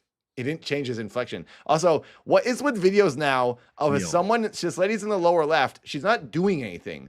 Someone will upload another person's video and then just shake their head and react to it, and they don't say anything, and then now they're just using it as their video, and they didn't even add anything to it. This is a very common thing on Facebook, Instagram, and TikTok, where people, like what you're saying, people don't react. They just go. Yeah. They go. They nod or they go like. It's stupid. This is Facebook on everyone, the dumbest website on the planet. But this is also I put this here for a reason.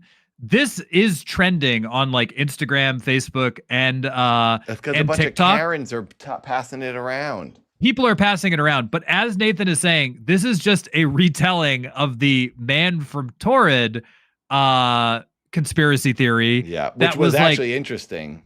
Which was like based on a real guy. It was based on it was a real story that turned into a conspiracy theory, urban legend that now 10 years later is now. I looked up the this. 20-year-olds don't know about that. They're doing it over with a new AI lady. Well, I read online that the lady in the upper left, the actual woman, it's from some like TLC show or something. Where like they used some like old footage and then they added like, they added the AI voice and they added the AI footage of the story, quote unquote, like the passport and like all of this other type of thing. So the original footage is possibly of a real person, like the actual person at the airport. But then they added the story, which is just like, it's just a retelling. It's just a new backrooms, basically. It's just people coming together to create some new, lore. Right. But now people can watch the clip and just nod, and then they all make $1 million. Yep. And it dies at us when we watch it and nod and trash it. We won't make $1 million. No, we won't. But I will say this clip is making the rounds on like YouTube Shorts. It is making the rounds on TikTok, Facebook, Instagram, Threads, or whatever.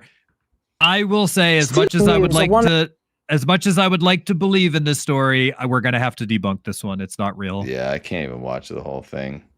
No. The viral voiceover, I hate it. The viral woman from Terenza story, we're gonna have to debunk it. Sorry, everybody. But you know what is real? The Loch Ness monster was seen. Oh yeah, this was captured by a real camera, so it's real. Hell yeah. So this footage was taken. There's a webcam that just live broadcast footage from Loch Ness, captured what appears to be the Loch Ness monster. Of course it is. It's real. It has to be. Why is this so like, why can't I get this on the screen to be the size of my screen?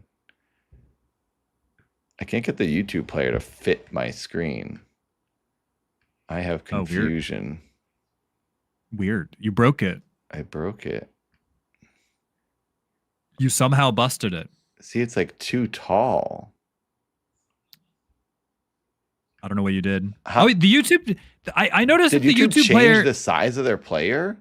I did notice YouTube. If you look at the volume button, I noticed that YouTube changed some of their player. I think they did update their player. No, it's because the footage isn't 1080. It's like a weird square. It's a webcam, but this webcam that's around Loch Ness captured what appears to be footage of a strange creature breaching the surface of the water. Is it the Loch Ness monster? You be the judge. Let's see. Let's play it. Oh, there's no audio. Okay.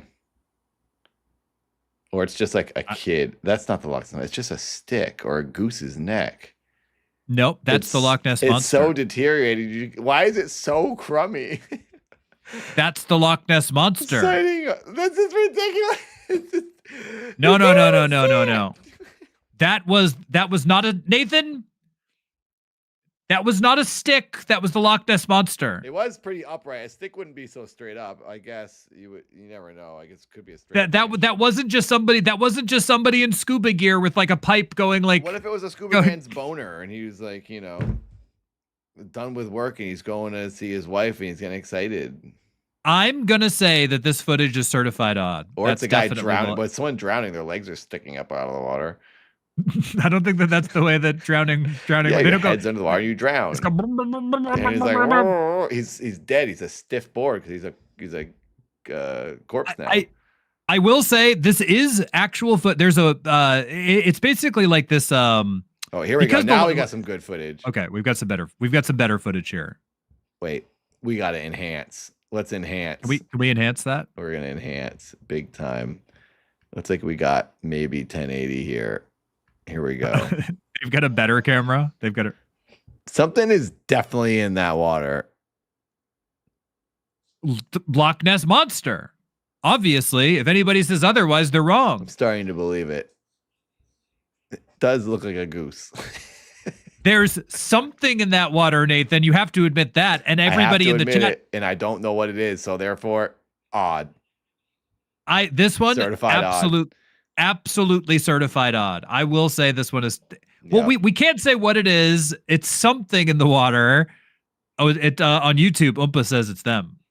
Odd. Oh, it's Oompa. It's from 9 days ago, everyone. Oompa, were you in 6 days ago? Less than a week ago. Oompa, were you in Scotland a week ago? Taking a dip? You know who was in Scotland like 6 days ago? Jamie. Oh, that's suspicious. There's we know was in Scotland 6 days ago, and now we see footage of that is what Jamie was up to. He was down there. Was Jamie's Jamie Loch Ness monster, or Jamie was capturing this footage? Or Jamie is a big hoaxer and he's trying to convince everybody that the Loch Ness monster is real to increase tourism to Scotland. What is he? He's from England. He wants them to go there to distract them from not watching him. And he's doing this as a distraction so they don't see what he's up to in England. The certified odd. Wow, definitely certified odd. That's certified odd for sure. Speaking of cryptids, our next story, Indiana man not under the, well, he was under the influence. Indiana man blames the chupacabra for a car crash. Whoa. I don't know if anybody knows. Can you explain what the chupacabra is? Is that a Yeti or a Sasquatch? And why does it have why are there so many names for these creatures? Well, the chupacabra is it kills livestock, right? It's in Mexico and South America. Okay. And it kills livestock. It's like a cryptid that kills livestock. This man, let's see what it looks like. This man faces felony charges for driving under the influence, operating under the influence. Doesn't blame what he was operating under, but does in fact blame the chupacabra. So it wasn't the whiskey, it was this thing. He over the this man, it was a, does it say his name? What is his name? Oh, the driver, Caleb M. Souders, was 21, reportedly failed the sobriety test and offered an unusual explanation for the wreck. Folktale, and it turns out the incident occurred on October 12th around 1 a.m. when Lawrence County Sheriff's Department deputies C. Pruitt, K. Long, and M. Martin responded to a crash near the intersection of Patton Hill Road and Vista Drive. Let me see. They tried to introduce a field sobriety test to determine whether or not he was operating under influence, and Souders reportedly was uncooperative. He went to his knees and laid down. Refused to cooperate, refused to take the field sobriety. Start this over, because I was looking at a bunch of other junk and you started the story. So we can get a good clip out of this, let's start it over. So basically, this man, Caleb M. Souders, 21, reportedly failed the field sobriety test, offered an unusual explanation for the car wreck he was involved in, and he was arrested under an OWI charge. The incident occurred October 12th around 1 a.m. when, and this is in Indiana, Lawrence County Sheriff's Department deputies C. Pruitt, K. Long, and M. Martin responded to a crash near the intersection of Patton Hill Road and Vista Drive.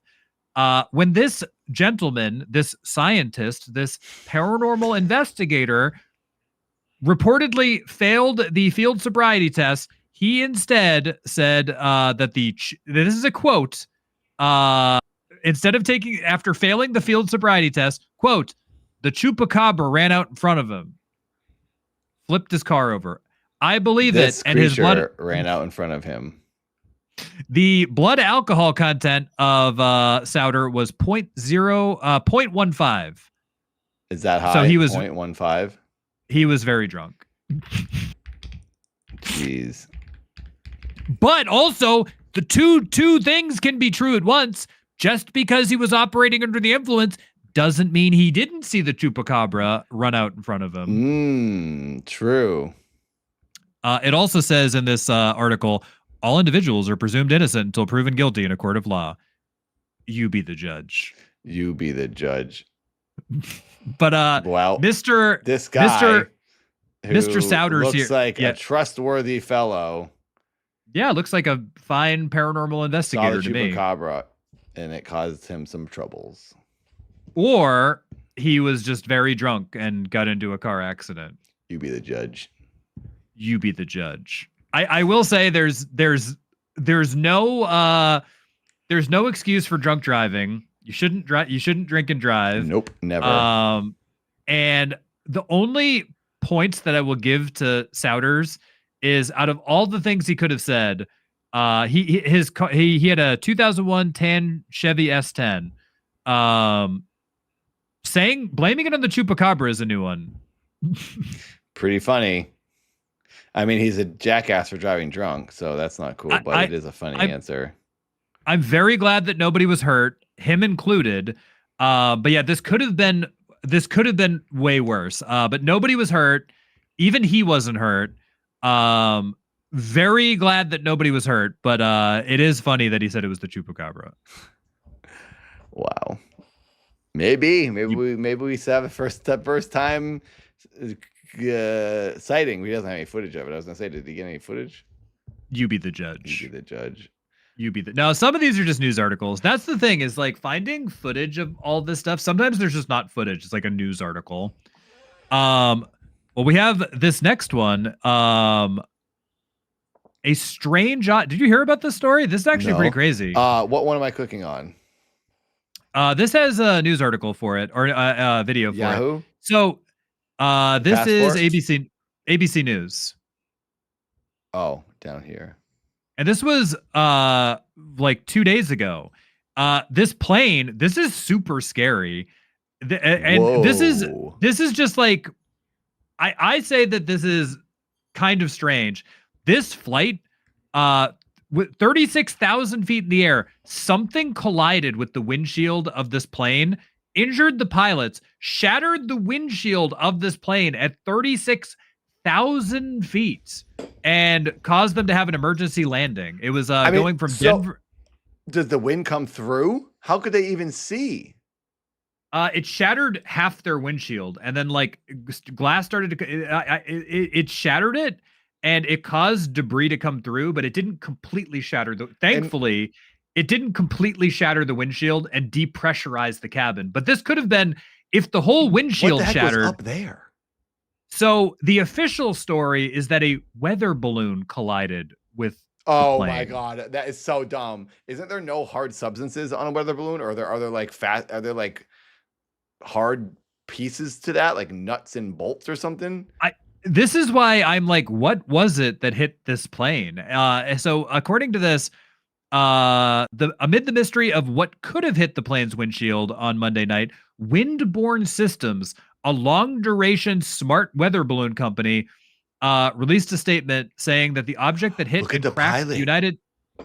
Well, that's what I mean. Is like this could have been awful. This could have been. And that the wind, if the wind was blowing in their faces, they'd be like black. Do they have goggles in there? Like, can they even withstand that wind pressure? Well, it shattered the windshield, and I think they got very, very lucky that it didn't blow the window out. So it shattered half the windshield, so they could still see out of the other half. And then glass started to come through, and they made an emergency landing before they lost the windshield and depressurized the cabin and like sucked them out or whatever. This could have been, and this was a passenger plane. So this could have been an absolute air tragedy. The plane could have just crashed without its pilots. Yeah. But this is a horrific story that like, it could have been way, way worse. And the reason that I put this on there as like, and we don't always just talk about like aliens, UFOs, like whatever. So there is a mystery right now. There is a conspiracy as to like what exactly collided with this plane at 36,000 feet to potentially almost cause this air disaster that luckily the pilots were injured, but they weren't seriously hurt. And the plane didn't crash. Aliens. I mean, did they crash? So I think that they say that Windborne Systems claims that a long duration smart weather balloon, saying that they could have collided with one of these smart weather balloons from the company. But yeah, it's crazy. I think this is crazy. And why would a weather balloon be in a flight path? I know things can drift around, but like weather balloons are in places they're supposed to be so that this doesn't happen. I guess mistakes, but this is what is even hard on a weather balloon. I think it's that's crazy. What they always say when it's like something they want to cover up. That's why I don't believe it. It's always a weather balloon when it's something else. But it's like, was this? See, I think in terms of like let's take like crazy conspiracy stuff aside. What if they hit like a drone? Yeah. Or like a surveillance equipment or something. Yeah. I'm going to be keeping an eye on this one, but this could have been a horrific tragedy. I think some drones could go that high, but the winds are really strong up there, so I don't know. Maybe I don't know. Drones aren't supposed to go into airspace. Nothing's supposed to go up there other than planes. So if it was a drone, it was illegal. Let's play this. I want to actually hear what they say. Yeah. This is the full story, but I'm so grateful that this wasn't like a horrific air tragedy. Yeah. Back here at home to the United Airlines passenger jet and the alarming images from inside the cockpit, the windshield shattering, the pilot cut and bleeding, making an emergency landing. And it comes amid multiple air scares. One overseas tonight, a plane off the runway and into the sea after striking a vehicle and killing 2. But we start with the United flight, and here's Gio Benitez. Tonight, it's almost as if shutting down the government and laying off thousands of air traffic controllers was a really bad idea. Yeah, you think the government shutdown might have been stupid?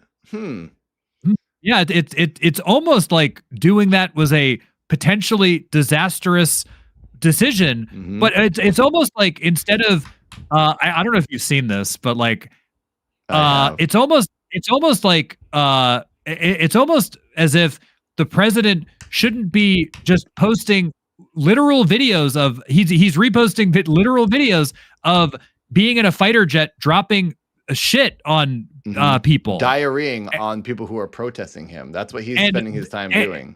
And it's almost like that is a really awful decision. Instead of like actually governing the country, he's spending his time literally posting like shit posting memes.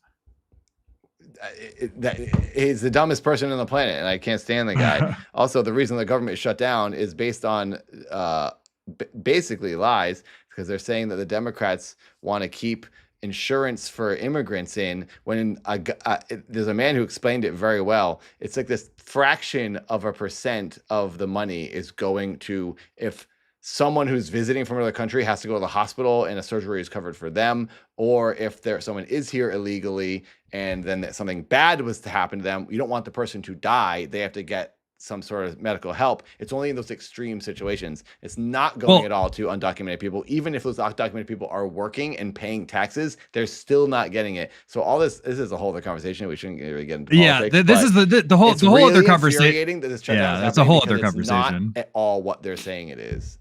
No, and to your point, I saw another chart that it was like the amount of like in hospitals.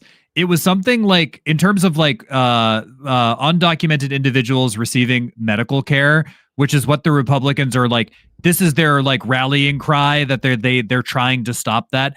It was only like 1 to 4% of people going into emergency rooms were actually undocumented. So like the 96% of people that are in emergency rooms were people that are going to be like, it's just factually not true. Yeah, I know. That like the amount of like Medicare and Medicaid and like the ACA is not going towards those individuals. It's not going towards those individuals. It's factually untrue. But instead, we have delays and no one working in the air traffic control towers at airports because we can't pay them because the government shut down. And now we have windshield shattering and we can't do anything about it because they're flying into drones or weather balloons, and we don't have the support staff to like make sure that these things don't happen. Because our country is a disaster at the moment. Let's continue this. Yes. social media by a transportation blogger appearing to show smashed glass and blood streaks on the pilot's arm. The Boeing 737 MAX 8 headed from Denver to LA Thursday morning,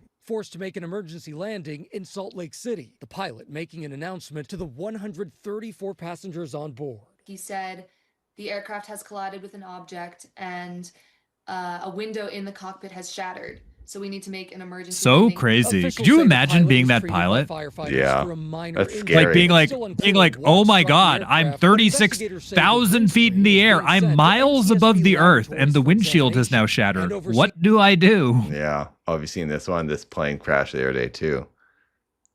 Is another terrifying incident, this one turning deadly. Video 2 people died in this one. circulating Crazy. online showing this Boeing 747 Yeah, I mean- cargo plane partially submerged after it veered off the runway late Sunday, crashing through the perimeter fence and It just like drove off the road, which was crazy but sad. into the sea. Its left wing damaged, debris floating It's in the water. wild when you think about it. The amount of time that we've actually had the ability to air travel in the grand scheme of like even humans Yeah, being it's like, not long. it's when was the first It's commercial like, it's flight? honestly about 100 years of like solid flight ability. Well, like if you think about it, like people like Amelia Earhart, that was 100 years ago, and that Yeah, was like 19, people- not even people- 100 years ago. It was 1937. right, and that was like people were like, "Wow, this person's crazy. They flew a plane across the Atlantic Ocean." Yeah, it was And it's like 90 people were years like, ago. "Wow." Right, people were like, "Wow, this is insane." They flew across an ocean, and like now it's like people are like, "Oh, I'll be there. I'm taking this jet from England. I'll be there in 3 hours." Yeah, it's very and- rapid acceleration in technology. So, 1914, first commercial flight, 110 Yeah, there you years go. ago, basically. There's people Yeah, who crazy. there's people who are alive when Amelia Earhart disappeared. Yeah. Traveling from Dubai and landing at Hong Kong International Airport when authorities say it hit a security vehicle with 2 airport workers inside, knocking it into the water. Divers locating that vehicle and pulling 2 men out, but they did not survive. 4 crew members on board the plane rescued, images showing an inflatable emergency slide deployed. Officials say the pilots never signaled that there was any issue before the plane veered off the runway. And David, yet another incident over the weekend. Videos online show flames shooting out of an overhead the compartment heck? on an Air China flight. The airline says it was a lithium-ion battery that Oh, spontaneously combusted. can't bring in those. carry-on luggage. That plane making an emergency landing in Shanghai. David? I think it just shows that like travel, it does show that like you're in this metal tube that is miles above the earth, and if something goes wrong, like it's pretty dangerous. I mean, you're it's like on a I know fart that tube. That's what I like to Right. call it. You're just on And a it's tube like filled with farts.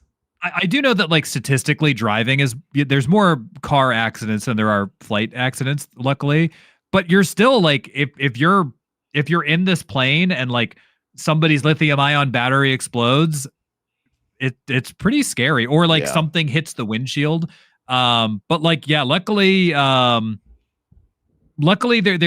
sadly there were a few fatalities in that cargo plane disaster, but luckily that other plane that smashed into whatever it smashed into, nobody was, other than the pilots, nobody was hurt, and even the pilots weren't seriously hurt. Yeah. But I will say I'm curious to see what comes of this, but I'm of the mindset that this could be a result of the fact that like we're literally laying off or furloughing air traffic controllers when we should have them identifying things that are going to be hazardous in a flight path. Yeah. It's essential right at the moment. It's essential always. Yeah. Like that's like an essential I guess I job. should say at the moment, but because all this stuff's I guess this stuff's happening because they're not there. Right. It's like the reason that you're seeing this is that those safety protocols are no longer in place. It's the same thing with like anything. It's like if you take like let's say even going, I know that this is like a little bit of drama, but like if you go into a place like TwitchCon, not having security is going to cause security issues. Exactly. I think you're muted. Yeah. There you go. But like, yeah, you've got to have some like safeguards. I'm trying to order food through Katie as we're doing the show. Oh, what are you gonna have? The one without hot. Just spicy stuff. Wait. Yeah, oh, that's fine. Yep, all that's fine. Oh, I do see Jay. Jay, we just talked about that. Yeah, that was what we just talked about. Nathan's ordering his dinner. If you would like to help Nathan pay for his sandwich tonight, Nathan and I share all the donations on the Ko-Fi, also the memberships, also the super chat. We're trying to make this a more often show, as often as we can, and we can only do it with your support. So if you do like the programming, we do split everything, and we do appreciate it. And the more that we're able to make, the more often we'll be able to do the show. Keep it going. Thank you, everyone. Yeah, Katie's going to get food. I was just trying to tell her I'll take a sandwich. Oh, I have to pack after this after we do this show because I gotta leave in the morning for Massachusetts. We should mention that again for anybody who's tuning in right now. Nathan will be gone for almost 2 weeks, 13 days. So Jamie, Inside of Mind, and I are probably going to do a show or two while he's gone. But the regular show will resume in 2 weeks. I think you're muted. I keep tapping it, thinking I'm not tapping it. I'll be gone. I'll miss next Tuesday, but I'll be back the next Tuesday after that. But I'll miss Nathan this will be Friday gone for and next 13 Friday. days. Yeah, yeah. Nathan will be gone for 13 days. I'm back on basically Monday after Halloween, so we'll be there for that Tuesday the 3rd or 4th. So if you guys hang out and watch Jamie and Tom, we're gonna keep the channel active. I'm still gonna edit and upload videos and clips to this channel on YouTube. So please watch those. And then please become a member of our Ko-Fi to keep the show going. I'm doing the drawings. I'm going to draw these drawings. I think I want to draw vampires or zombies as the next drawing to give away. You got to do sexy. If you're going to be in the Pacific Northwest, you got to do sexy vampires. Oh yeah, that's right. Sexy. I don't know if I can do sexy vampires. I can do regular vampires. I don't know if I can make them sexy. They all have to look like Kristen. Was it Kristen Bell? Or something like what's sexy? Just look at pictures of Robert Pattinson and then draw that. Funky creatures, like the ghosts look goofy, and my drawings are like funky looking creatures. Yeah, but they have to be sexy, funky. Well, some people will find it sexy. Katie thinks I'm sexy. Look at me, I'm funky. That's true. You kind of you have the Gollum thing going on. Alba somehow is, you've tricked her into liking you for this long. Yeah, so but she thinks you're sexy.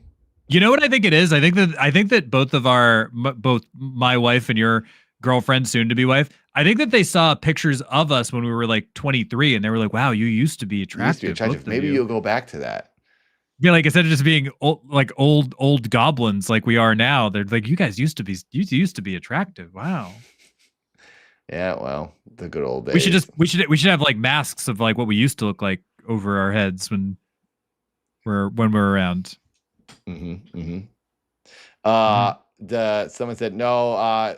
Sith, I will not be trick-or-treating in Milford.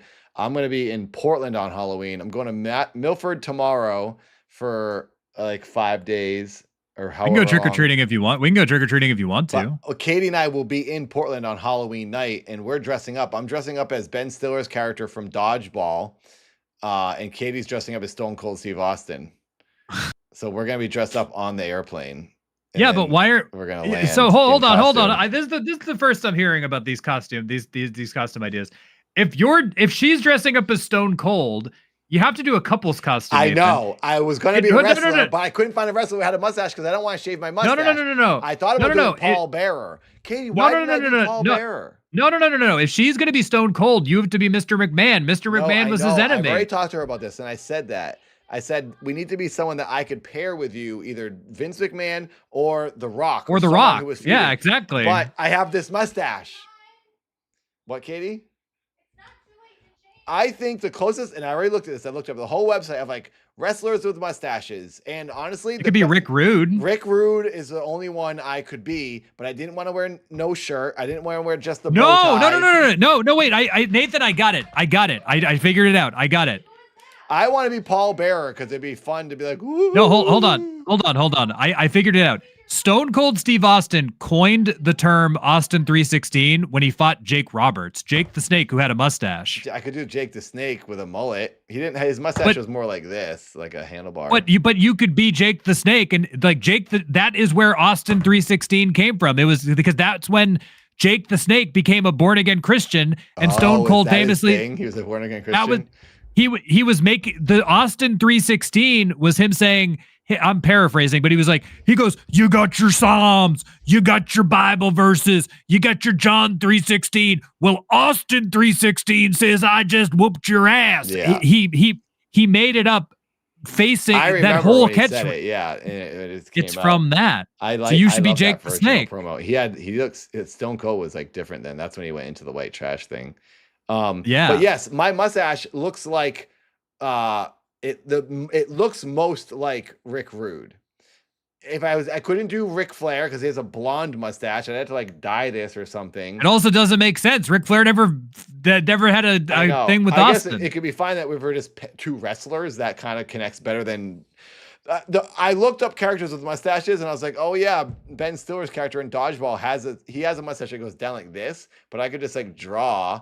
And I could at least keep my mustache. I like the people in the chat, like Elastic Box, are just saying John Moxley. John Moxley, I'd have to shave my head or brush my hair back. I mean, he's not connected at all to Stone Cold. I guess it would be no. And also, John Moxley just wears a t-shirt and jeans. His costume is boring. Right. Katie has like a whole thing. She has what I'm saying, chat, makes sense. Listen, I know everything about everything. What I'm saying makes sense.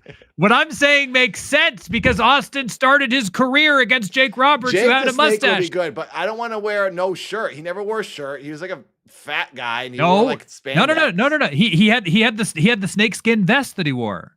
I don't want to wear just a vest. I want to wear like full just wear clothes because it's gonna be cold. That's why I thought I'd wear this whole outfit that Ben Stiller has. You get the boots, you get the vest, you get the snake. I don't know. I'm not carrying a snake around, obviously. You get a fake snake and you carry the fake snake around. I want to be, because then I can wear a full suit and be warm. I want to be Paul Bearer.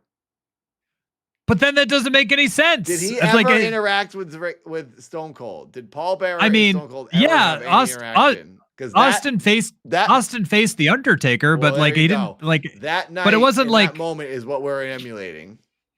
Austin's main things, in my opinion, of like Stone Cold memory, he started his like the Austin 316 Katie, run. That's what I'm saying.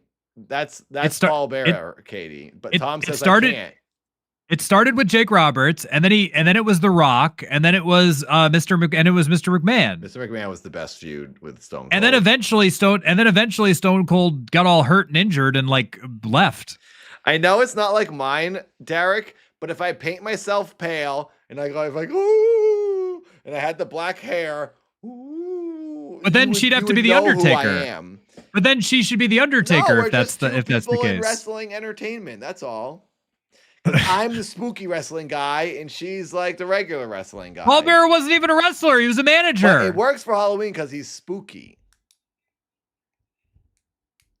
and he's got a mustache. It doesn't work as a couples. No, we're just two independent people that happen to be wearing wrestling outfits on Halloween, and we happen to be next to each other traveling together. You're missing a golden opportunity here. A golden opportunity. Also, Vince McMahon is just a guy in a suit. I wouldn't even look like anything special if I was him. No, you've got to wear the corporate gimmick. He had the black like track pants and he had the black shirt on. Yeah, he had the sleeveless t-shirt that he wore when he wrestled and he cut out the neck. But that doesn't look like a costume. First match against the Undertaker back when they were other personas. Oh yeah, Katie could be Stone Cold when he had his long blonde hair before he shaved his head. When he's just in WCW and he's stunning Steve Austin, part of the Hollywood Blondes. Why don't you be? You could be the Hollywood Blondes. Katie, you gotta be the older Stone Cold. Yeah, you gotta be the Hollywood Blondes. Yep. There you go. She loves the ball cap. You can be. It was Brian Pillman was the other guy. Yeah, you could be Brian Pillman. Anyway. Well, anyway, we have a show to run here, Sorry, chat. sidetracked. We have a show to run here. Everybody in the chat, shut up. We have a show to run here. Let's get back to the paranormal news. This is what I do. This is what I do at my stream. I yell at them. You're distracting us. If we get more members, 2 more members on Ko-Fi, you can distract us more. And then maybe I'll show a picture of Katie in her Stone Cold outfit if we get 2 more Ko-Fi members. Do you have that? Do you have a picture, Katie? Oh, I thought you had the ball cap on in the picture. Oh, that would still be cool too, but we can't show it unless we get 2 more members. That's too hot for the internet for free. That's her sexy outfit. If you're gonna be wrestlers, I should be Harvey Whippleman. 80s. Yeah, that's it. That's all right. I could be Jimmy Hart. Jimmy Hart's good. He's classic. Jimmy Hart's good. Yeah, he's good. The only option I have is Paul Bearer, in my opinion, because it doesn't make any be Rick Rude. It doesn't make sense to me because you don't look anything like Paul Bearer. Paul Bearer is like 500 pounds. He's like 500 pounds and he's white old. Face paint in the urn, it would be totally sold. And if I had, and you could start going, oh, yeah. I think Katie should be Kane and I should be Paul Bearer. But if she's going to be Kane, then you should just be the Undertaker. I want to be Paul Bearer. You could be Undertaker American Badass. Have a mustache like this, but he has the goatee and stuff when he becomes the American. Be a white trash Harley guy. Yeah, I could be. Yeah, that's what that version of him. That's when he had. That's when Undertaker had and I'm sure people would disagree in the chat. That gimmick was his worst, stupidest gimmick ever. When he was like, "I'm going to become the American Badass now." It's because he got lazy and just didn't want to do Undertaker anymore. He just wanted to wear his regular clothes because that's how he actually dresses. Right, and he didn't want to do the Undertaker gimmick, and he's like, I just want to come out and be a guy. Just let me be me. Yeah, just let me be a guy. I should be the Shockmaster. That was the greatest wrestler ever, shortest lived wrestling career ever. There's drama going on with the Undertaker right now. There is. So the Undertaker, I forget the name of this podcast. The Undertaker had this podcast with this guy who was like the producer of the podcast, and the Undertaker, the WWE, like it was an independent podcast. The WWE got involved and was like, we're gonna start distributing this podcast. And the Undertaker fired the guy who was like making the show for him and hired his wife. And the wife is running the show now. And the guy created the show for Undertaker? It was the guy like running all the tech stuff and like running the show and like editing it and like getting it, like basically doing the show independently for the Undertaker. The Undertaker fired him, and then like now WWE is producing it. And the first thing the Undertaker did was fire the guy. Wow, and like, that's lousy. But they had a thing together, and the Undertaker was like, "Yeah, sorry to break this news to you, man." And then the guy was like, "Am I fired?" And he's like, "Yeah." We're replacing you with my wife. His wife is producing, or was that he was a co-host? His wife is the co-host now. So he wanted to do a show with his wife, basically, and instead of like, but there's drama now because people liked the show with the Undertaker and this guy, and now they're like, "Wait, you fired like?" I forget the term for it. But they're basically like, "Oh, you fired this guy who was doing all this work, and now you just hired your wife." That's lousy. That's crappy. Yeah, but it's basically like it's super dumb. But like, yeah, exactly. Elastic Box knows what I'm talking about. But yeah, like it was basically like the Undertaker had this podcast. He was doing it independently. It was called, I forget what the name of the podcast was. It was doing well, and then the WWE was like, we'll do a show with a podcast with you, but you have to like rebrand it. And they fired the other co-host and hired his wife. Poor guy. Yeah. Justice for that man. Yeah. Love you too. See you soon. If we get 2 members, I will show this sexy picture of Katie in her Steve Austin outfit. For 2 members? 2 more Ko-Fi members. Wow. That's how we keep this show going. $10 members on Ko-Fi, and then we will hit the goal, and I'll do the drawings. I'll show them without the ball cap, and then they can see the ball cap version if we get another member. This is sexier because we can see your cute face. You see my cute head. She's showing some body in this picture too, I will say. Kitty, you're gonna get old ladies all over you. You're gonna think you're stone cold when you're walking around in this. We've got a serious story here. All right, serious story here. New Jersey drone and UFO scare. Wait, let me tee this up for a clip. Okay. You ready? Nathan, do you remember those drones, those UFO drones that reported around New Jersey? I do remember that. I was actually thinking about that the other day. I was like, what? Remember all those drones going on? It was like a year ago. We haven't heard anything about that in forever. Is there an update? There is an update. A private military security contractor has taken credit for the drone sightings. Oh, this guy was paid by the government to say it was him to then shut everyone up. That's what I'm thinking. You beat the judge. So basically, the company here claims that they are the one. It was at the UAS and Launched Effects Summit at Fort Rucker. A private military contractor conducted a live demonstration of manned aerial aircraft that wowed the crowd with its unconventional appearance and unorthodox flight movements. An attendee told the New York Post. So basically, this private military contractor came forward at this event and said, "Do you remember those drones that were seen over New Jersey? Yep. That was us. We were testing out our new unmanned drones." So why are they talking about it now? Oh, these are unmanned. Well, that's a drone. A drone is like people flying these things. So they look like those space cars that you see people flying. No, that's what I mean. Somebody's flying it, but they're flying it remotely. Yeah. Yeah, they're not actually in. They're not actually in there. But then there are little space cars that you can fly that have propellers around them that look like these shaped things. You sit in it.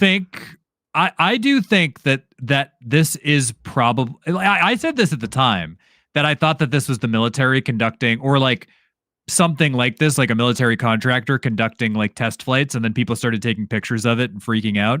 So I do think that there is the high possibility that this military contractor, they were probably allowed to finally disclose that it was them. Yeah. And if you want to show footage of, if you have footage of, if this is footage of this is a video. I do think it's definitely possible that it was them that was responsible for the whole UFO scare.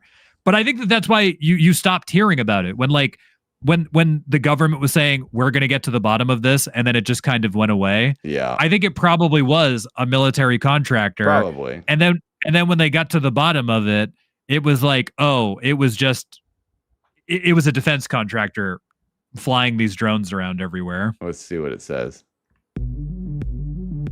Is this strange aircraft responsible for the drone and UFO scare in New Jersey? I mean,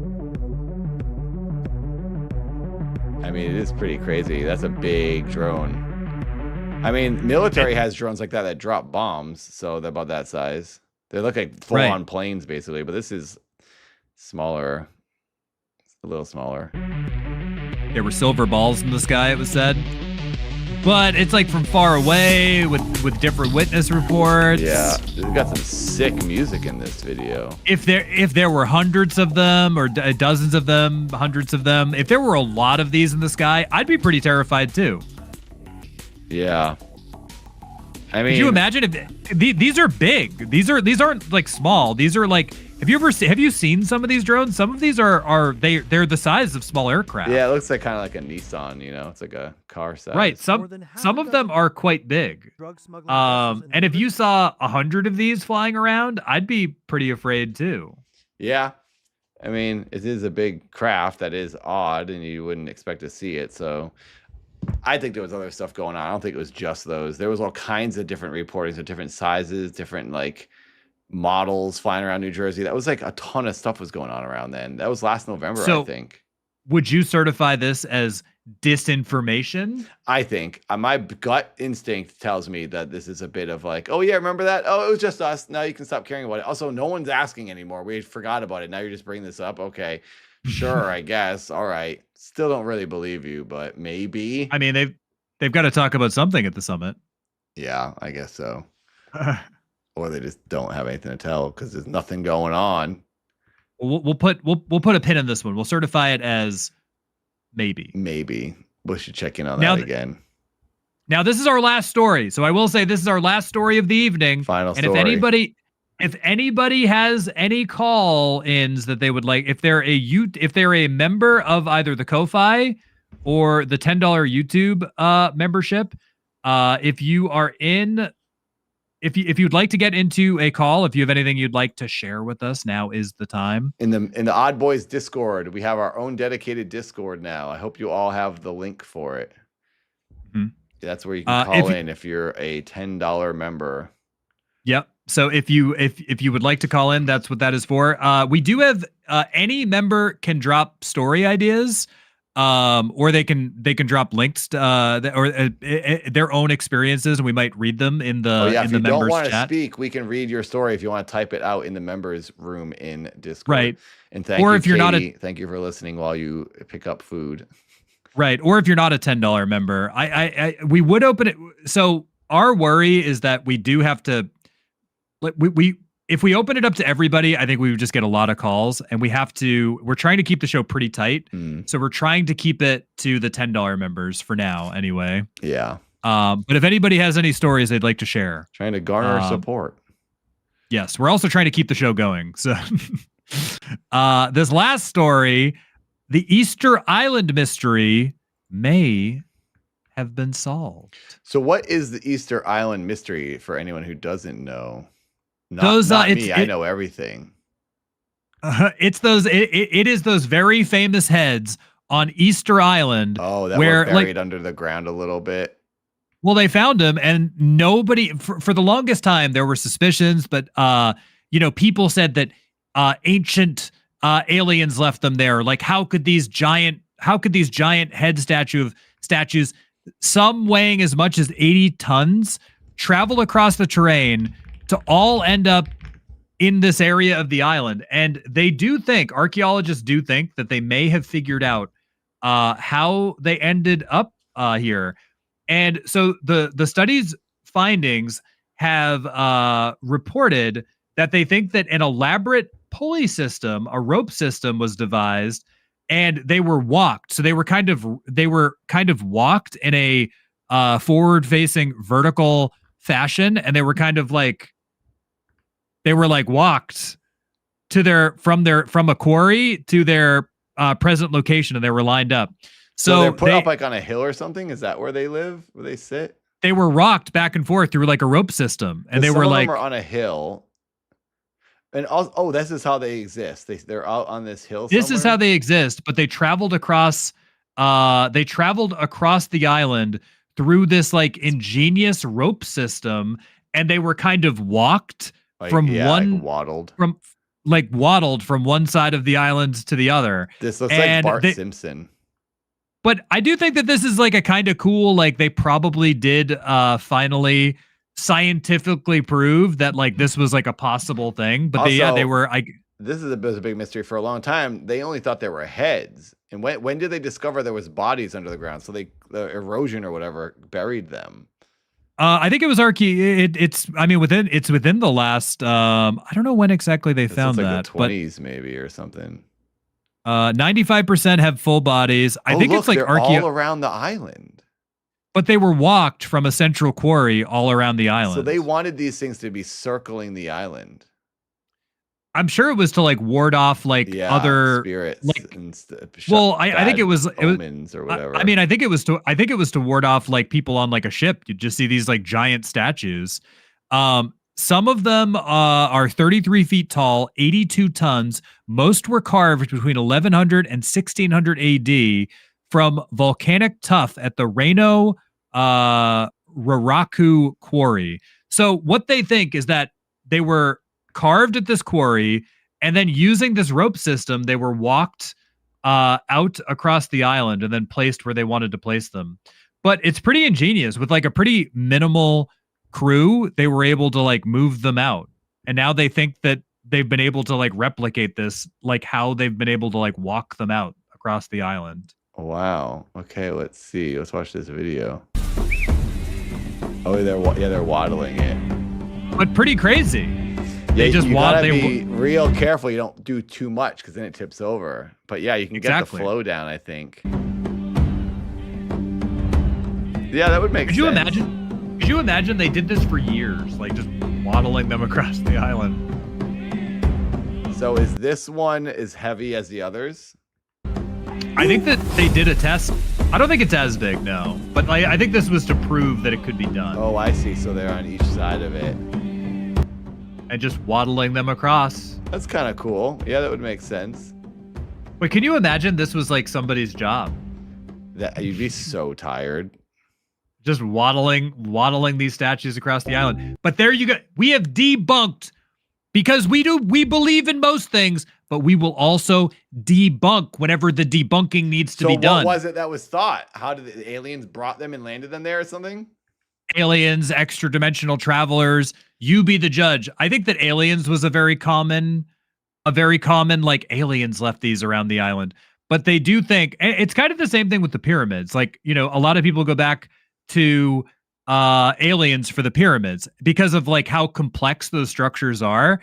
But like, you do have to think over hundreds of years, 1,000 years, these structures could have been built. And like, we're examining it from the lens of this thing happened 2,000 years ago, whatever, 3,000 years ago, 1,000 years ago. But who knows how long these structures take to make? Yeah. But yeah, I think that this one has been. There were just rocks in that area, and they chiseled them into figures. And but all over the island, I would have thought originally. But all over the islands. Yeah, it's an island with a very similar climate, and you know, what's the word? Terraforming, whatever. There's rocks all over the place. They take some big ones and they shave them into shapes, and then they leave them there. I guess these were designed to kind of protect the village. I guess every statue faces inland, watching over villages, not the sea. Yeah, Endren said they're there to ward off the stinkers. So they were there to so they were there to ward off evil spirits. Pretty crazy. It's cool that they've finally been able to prove how they came to be. Yeah, that's cool. That's neat. Well, certified, not odd. Certified physics. Certified, not odd. Certified science. Mm-hmm. Science wins again. Mm-hmm. Mm-hmm. Wow. All right. Is it time for the call-ins? If anyone wants to call in. I think now is the time for the call-in. If anybody, we do have the Discord.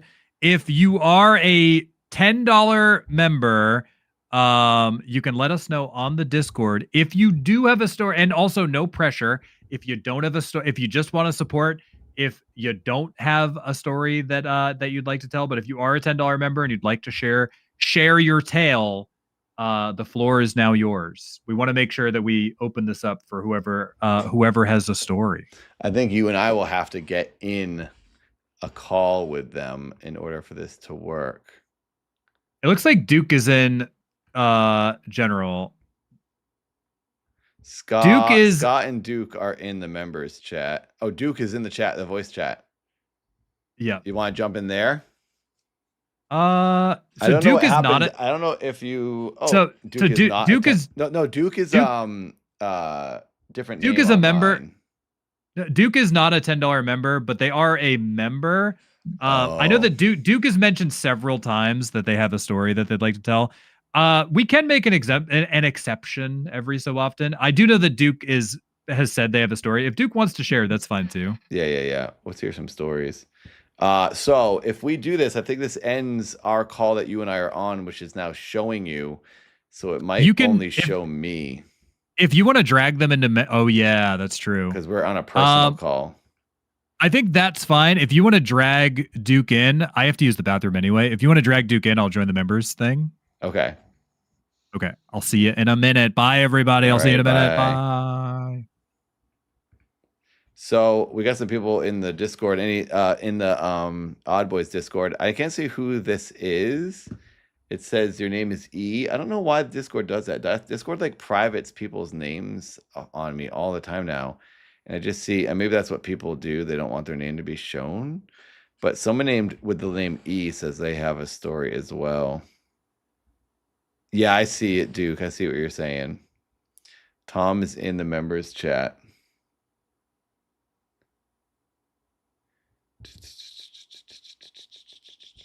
Well, yeah, if you're a $10 YouTube member or $10 Ko-Fi member, join the Odd Boys Discord and get on the call. Let me close this. Okay, I got all that stuff closed.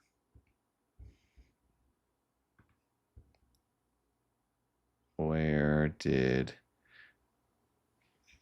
Duke tell your story? Get back in there and we'll hear your story to start things off. I'm in there now.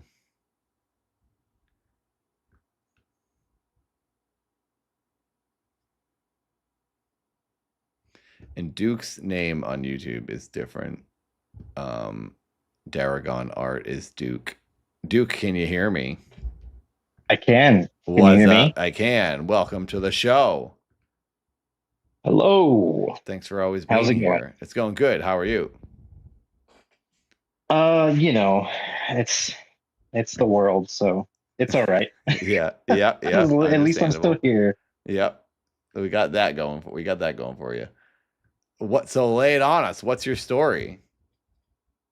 So, all right. So this is, and only part of this at the end is like something I actually experienced. Everything else was the story I was told leading up to it. Okay. So it happened to some friends of mine. I used to work as a game tester with a bunch of lovely folks who were all sleep deprived and crazy. But there were three of my friends living in a house together. And when they moved in, they found there was like a pantry closet under the stairs. Oh. And there was a jar in it. And it had what looked to be, and they took a picture of it and I saw the photo. I wish I still had it. This was like 7 phones ago, but they said there were baby teeth and ashes and hair and like rusty old square nails, like really old nails, I presume. Not in liquid, just loose. And this was when they just loose in an old mason jar, like a really old mason jar. Hello. And hello. Hello. It's Tom. Hello, Duke. Welcome to the program. I had to use the bathroom. You did. So Duke's telling the story. Duke, good to be here. Thank you. Duke's friend. For anybody who's worried, real quick, everything came out okay. Good. It worked. My penis still worked. Great. Yep. All right, continue, Duke. Okay, so the jar had teeth in it, nails, and dust, which was like ashes, maybe, or something. You said, I think. It looked like it was gray, like ash, and it looked like there was hair in there, but it could have been, dust, hair, whatever. I'm not sure. Yeah, fibrous material of some kind. So these three guys move into this house. None of them have ever lived in anything bigger than a 1-bedroom apartment, and they were just stoked to be able to afford a house together. All three of them. And they find this jar on the first day they move in. And they're immediately like, get that out of here. No, we're not doing this haunted nonsense. No. And things got very weird after that, very quickly. Did they get rid of it? So they got rid of the jar? All three of these guys who were living in this house. He said they took pictures of it and they're like, that's super weird and creepy. And they threw it away like in a dumpster at like the 7-Eleven down the street or something like that. And this was in the Bay Area of California. And they immediately were like, I think they said all of them within like the next couple of days were like, we probably shouldn't have thrown that away, huh? Like they all immediately were like, did we screw up? Did we really mess this Maybe one that up? was there to prevent like a curse or a ghost. That was like a preventative. It was tool. like a it was like a some sort of like ward a totem, or something. like a ward or whatever. Yeah, maybe. Yeah, totem. Ooh, yeah. But so all three of these guys, they were living in this house and they all started having like emotional problems with each other, obviously. But I'm like, it's three guys living together for the first time. Of course, they're going to have problems, right? So I'm like, And now I started hearing the story because I was at their like going away party. They had been living in this house for 3 years, and you know, they had mostly moved out. There was like a few things of furniture and like the huge TV they didn't want to move yet and things like that. So they had a party because these guys were like, we have a house, we're going to have parties all the time. They had been doing it for years, every weekend, you know. But as things were winding down, my friend is coming out of the bathroom and is like, who is that outside the door? And they're like, what do you mean? What are you talking about? We're all downstairs. We're all sitting in the same area. The only place that has a couch still in the house because everything's packed up or like, you know, shipped away already. And they're like, someone was banging on the door to the bathroom. Whoever needs it, you can go now. You didn't have to be so rude. You know, and they're like, what? We're literally all right here. Mm-hmm. And immediately one of the roommates goes, oh, Shadow Man. And they all go, shut up, dude. We're not talking about Shadow Man on the last day in this house. And this is like, and that's what I immediately was like, what's Shadow Man? Like, I gotta know. And this is confirmed. Like they didn't have somebody like messing with them. Like they didn't have somebody like messing with them, knocking on the door or anything. No. They all saw this guy. And this was okay. So the person who came out of the bathroom was, they all saw Shadow Man in that house multiple times over those 3 years in various contexts. But I started asking my friend, like, who's Shadow Man? What's Shadow Man? And he, like, everyone's like, don't tell the story. You can't, and we don't do that. We're not going to do this on the last day. And it's the roommates that are protesting. They're like, I don't want to do this right now. And I'm like, whoa. And these are guys that, like, you don't understand. Like, we lived on energy drinks, a lack of sleep. Like, you ever seen the movie Grandma's Boy? I hate to bring it up, but Grandma's Boy, we were totally like flunkies testing games. This was like, you know, early 2000s ish era, like 2010 ish era. Yeah. And we're like, we joke around all the time, but these guys with the opportunity to mess with everybody, no one wanted to. They're like, I'm not touching that. We're not talking about it. But my friend John is a big storyteller. So he's like, all right, fine, I'll tell everybody. And he starts telling us about the jar. And that started this whole just can of worms of like all the things that had happened in the house that were strange the whole time they had lived there. And the context was that like it kicked off because something strange had just happened to us. And then John says Shadow Man. We start asking, and he's sitting. Okay, so John's a heavyset dude. Like he doesn't move around much. So he finds a place to post up and he sits, right? And they have recessed lighting in the ceiling. You know what I'm talking about? Yeah. And immediately as he's like, fine, I'll tell the story, those lights start flickering and literally the one above him burns out. And he's like, I knew this was going to happen, dude. And everyone gets mad at each other. Like all the roommates were like, he's so mad. They're like, I told you not to do it. It sounds like something attached. But he starts telling us everything that's happened. And he's like, we just got to tell him. Yeah. Whoa, dude. Yeah, I think these like, teeth were definitely what is the term? It's not possession, it's oppression or something, right? Oh, I don't know. It's very so it's just like a haunting, basically. Isn't that what that Shadow? It had to be something. Like somebody put it there. You know what I mean? It was right. So and then here's the thing. What he proceeded to tell us was that like within the first week that they were living there, one of the guys, and again, debunk away. And I know there was somebody in the Discord who was like, "I'm taking notes to debunk," and I was like, "Like, go for it. This isn't even my story." That was Derek, but Derek, that was Derek. Derek will debunk. Derek will debunk everything. Resident hater, right? He's Derek's a hater. He'll say he's logical, but Derek is our moral compass. He's our moral compass. I'm the moral compass. I'm the he's around here. Derek. I feel like Derek is like, I gotta steer this ship so you guys don't crash chasing mermaids. Is what Derek's we're gonna get him. We're gonna catch him all. He can steer his own ship. So one of the guys is. Oh, did we lose the caller? Are you cursed? So one of the roommates in the house is this guy named Mike, and can you hear me? Oh, we're losing you. Shadow Man does not like you telling this story right now. It's starting already. Dude. Shadow Man appeared. What is Shadow going Man? on? Shadow Man? Either Derek got to him or Shadow Man got to him. It's probably Derek. I mean, that's still a creepy story for sure. Am I still in here? Oh, you're back. Yes. We thought we lost you. This is some coast to coast stuff right now. Oh, there's more to it. Oh gosh. Government is shutting you down. Can you hear me now? Yeah, we can hear you. Yep. Hello. Can you hear us?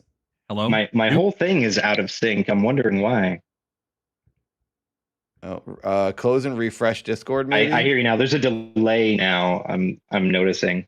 Oh yeah, maybe close and refresh. Yeah.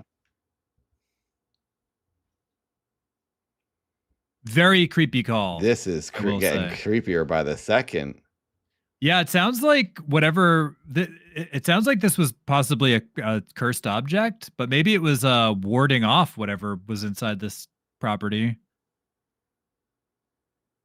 Yeah. Am I back? Yes. All right. Hello. Cool. It wouldn't be Odd Boys without internet issues, I guess. I was gonna say, yeah, Nathan and I have had surprisingly no tech issues really, other than him muting himself a few times. But that's normal. That's par for the course. Yeah. Yeah, this is classic right there. Right. So yeah, sorry, I got cut off and I didn't realize there was a delay happening. But so they told me there was one of the guys, Mike, who was he had come home from work in the middle of the day to the new house. They had been there for like a week. And he was just like coming in at lunch to pick something up. He had forgot probably a game or something because we're just big gamers taking like PSPs around everywhere. And he came into the house. He was like going to the bathroom, fixing some food or something like that because it's lunchtime. And he hears the door open and close. And he's like, oh, one of the guys must have come home. And he keeps doing what he's doing. And then he goes to leave and he yells something out to whoever's there. And he hears someone say something, but it's like muffled. So he assumes they're like in the bathroom upstairs or something like that. And he's like, well, I'm heading out. And he walks out of the room, out of the kitchen to like the main living room. And it's got that. Duke. Shadow Man. Something's shutting him down. Government is shutting him down. The government. It's the government, guys. The government got him again. Oh no, Duke. I'm sorry about your internet. Duke? Hello? Wow, this is creepy. We lost him. It is a very good story. It is a very good story. I'm sorry about your internet, Duke. Oh wow, this is interesting, yeah. Is Duke gone? Duke is still even more interesting because we lost Duke. I think that they said that their internet might not be great. Well, we do have two other people that wish to call it. Kyrie wanted to call in, and then somebody else said that they wanted to call in too. East by the Moon. They're a YouTube member. They're not a $10 member, but since we don't have any, I think Kyrie might be the only $10 member that wants to call in. If they had a story they wanted to share, they could call in as well. Maybe we can get Duke another time. Yeah, interesting. Duke, we've lost you. Wow. Okay, that was a good story. I want to hear the conclusion. Hello, Chris. Welcome. Hello, Chris. Hello. I guess if Kyrie or East by the Moon, if either of you wanted to jump into the general chat, you're welcome. Since you're both YouTube members as well, you're welcome to jump in for a creepy, spooky story. Or if any other members wanted to jump on, you're welcome to jump on. Oh gosh, this is the worst. I don't know why this is happening. Sorry. Hello, I'm back. Hello. Yeah, if you wanted to finish your story, Duke. Yeah, so they ended up getting they were gifted this like wood carved mask from the Philippines from like their mom, because she came to the house and she said there's something wrong with your house and I don't know what it is, but this will help. And they ended up putting this mask on the wall like outside of their bedrooms, and they said the Shadow Man sightings just stopped. like immediately. Oh, it reminds me of that show. I don't know if you've seen it. That new show. It's like a newer show. From they put like talismans outside their doors to keep the. I don't know if you've seen it. It's really good. I have not. It's been without getting into like the without spoilers and going into a long-winded explanation about the show. It's basically a bunch of people who end up in a mysterious town. They don't know how they got there, and evil creatures show up at night that look human, and they have to put talismans outside their doors of the places that they're staying to keep them from murdering them. Oh, that sounds awesome. It's called what again? From? From. Yeah, I think it's on its 3rd season. It's pretty good. I'd recommend it. Wow. That's intense. But it sounds, and then the last thing that was like the thing that I actually my part of the experience besides the light going out was basically when John got to the end of his story telling all these instances of them seeing Shadow Man, hearing knocking, hearing creaking and stuff like that, and them all stopping. So he says, yeah, so that's Shadow Man. So that's why we never look up at the stairs when we're downstairs here. And when he says that, the mask was one of the few things they hadn't taken off the walls, and it literally fell off the nail. And we all left the house. We were like, okay, time to go. We all just left. We just walked out silently. Jeez. Everybody just walked away from the whole house, and we just all went home, except for them who like went out to get food at Denny's or something because it was like 1 a.m. But yeah, there was a lot of specific creepy sightings there. But yeah, my technical issues are not super conducive to telling the story. So thanks for listening, though. Thank you for calling in. Thank you for telling it. That's a really good story. Yeah, for real. Maybe all right. Thank you very much. Well, we've got Kyrie on. We've got caller. You're east of the Rockies. You're on the air. Hello. Wait, no, we got Tom. We gotta say caller. You're east of. Oh, gosh. Oh yeah, Kyrie. Where Kyrie? What side of the Rocky Mountains are you? Are you on? She's in Western Canada. So we could do coast to coast. Caller Kyrie, east of the Rockies. You're on the air. I'm trying to think of a new way to say it. Like you are east of the paranormal. You're like east of the the ethereal plane. We gotta come up with something weirder. Yeah, but we have to honor Art Bell, so we should take just copy and we gotta make a play off on his thing and say our own thing. Well, what's like another geographical landmark we can use? But I'm trying to take it from A to C. He says a physical location. I'm trying to say in another direction into the unknown, into the paranormal, into the undead. You know what I mean? So caller, you're calling in to the east of the living. But you're still just taking what he's saying. You're like, well, yeah, east but of I'm upping it. I'm adding to the joke. You be the judge. Kyrie, what the heck's going on? Thanks for calling in. It's okay. Well, I had 2 things actually, if that's okay.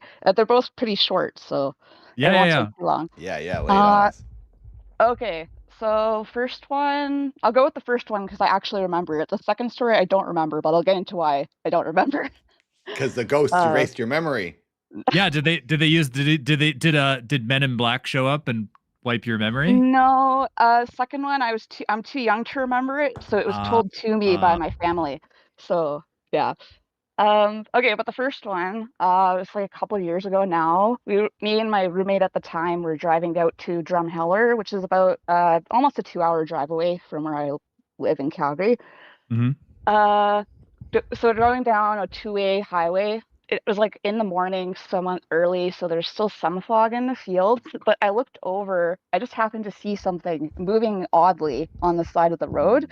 And it was like a figure, I don't know, mist can move weird, but this was different. It was like a figure. I wouldn't say not human figure, but it had almost like a head, like a part I would call a head on it.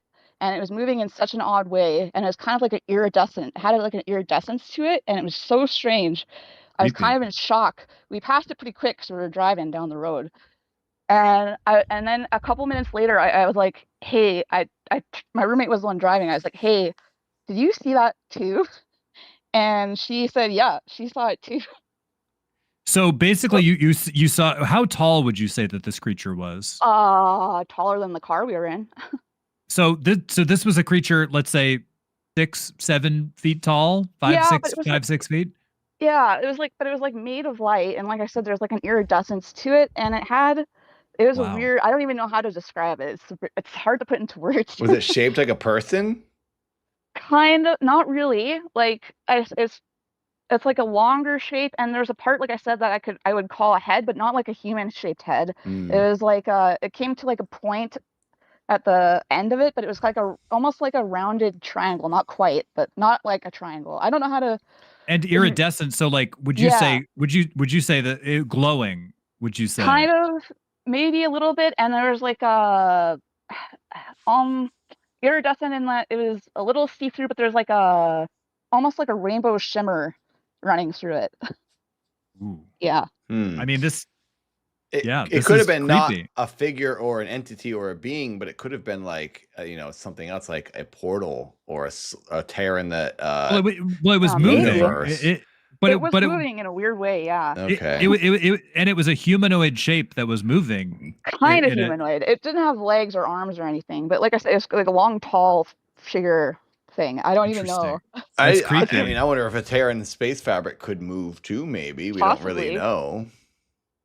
That's true. It could have just been a lost soul, because I think a ghost technically wouldn't look like a human. That's just our cartoon childish brains wanting it to look familiar.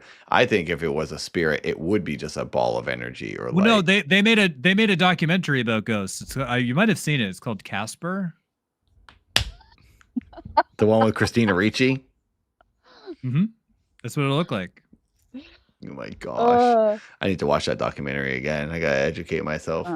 Christina Ricci should remake it, but like she'll play like just be herself from that movie. Yeah. Let's do a remake. How old is she now? She's like 50. She's exactly my age.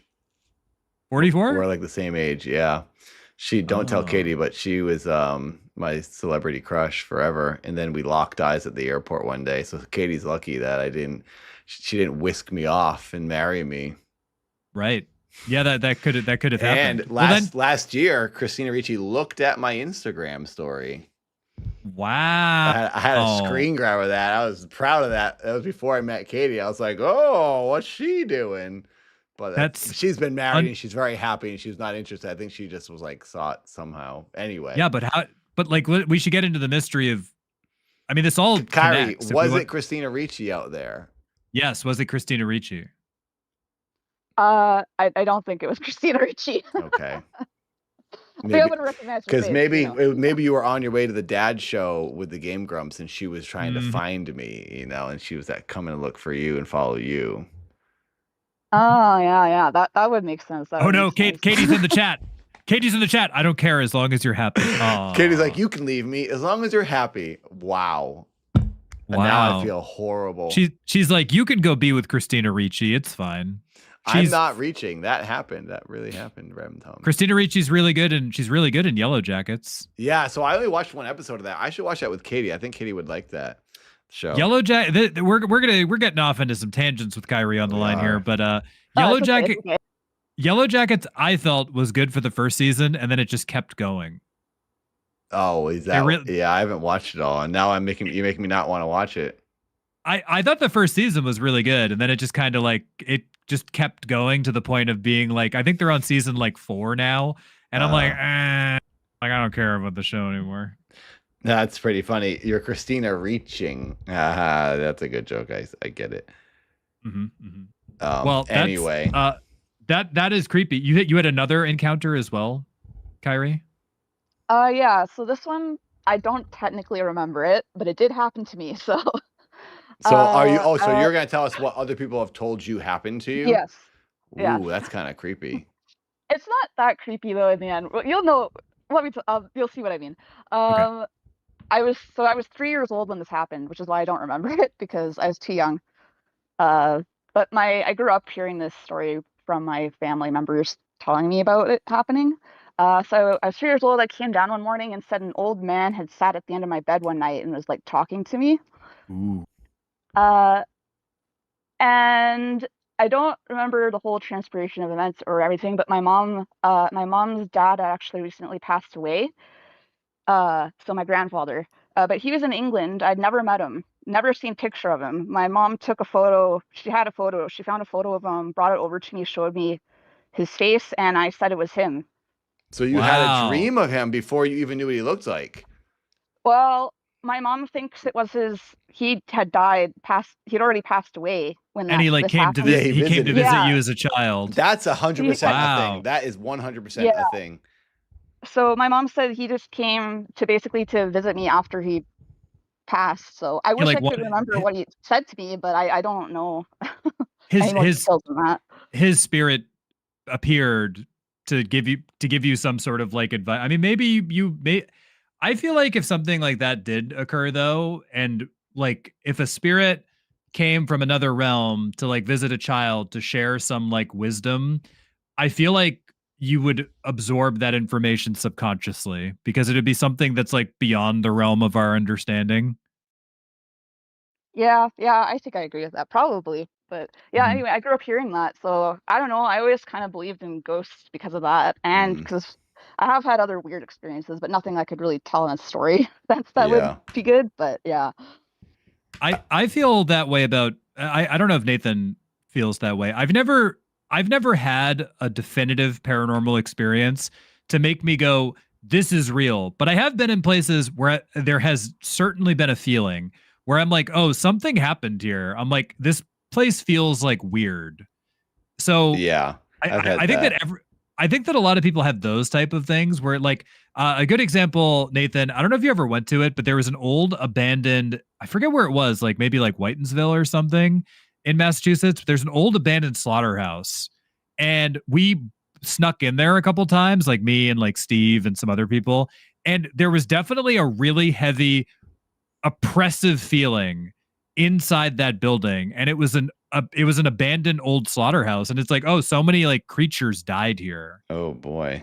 And it definitely had like a feeling. Well, you are vegan, so you might be already bummed out knowing what took place in that place, so that could be. But I just mean in general. I think even if I think to comment on like, you know, Kyrie having things that couldn't be like experiences that you can't really like tell there's not like a good story behind it. Yeah, it's just a weird. But I've definitely like places where like you're like, oh, like you hear later, oh, somebody like died here, and you're like, oh yeah, this place does feel like weird. I believe in the phenomenon that Kyrie is talking about, where someone will visit you after they've passed on, because I've had that once, and it was undeniable. It's so different than a dream. It's not a dream. You can tell it's different. You're not expecting it to happen. Then when it happens, you're like, whoa, that was crazy. And you hear a lot of other stories. I saw that in that sad, depressing documentary I saw last night. This kid's mother passes away, and then this kid was like 6 years old, and he didn't even know the mother had passed away at that point, because she was at the hospital. He had a dream where she came to him and talked to him, and it's just crazy. It's like, I really believe that people are able to visit.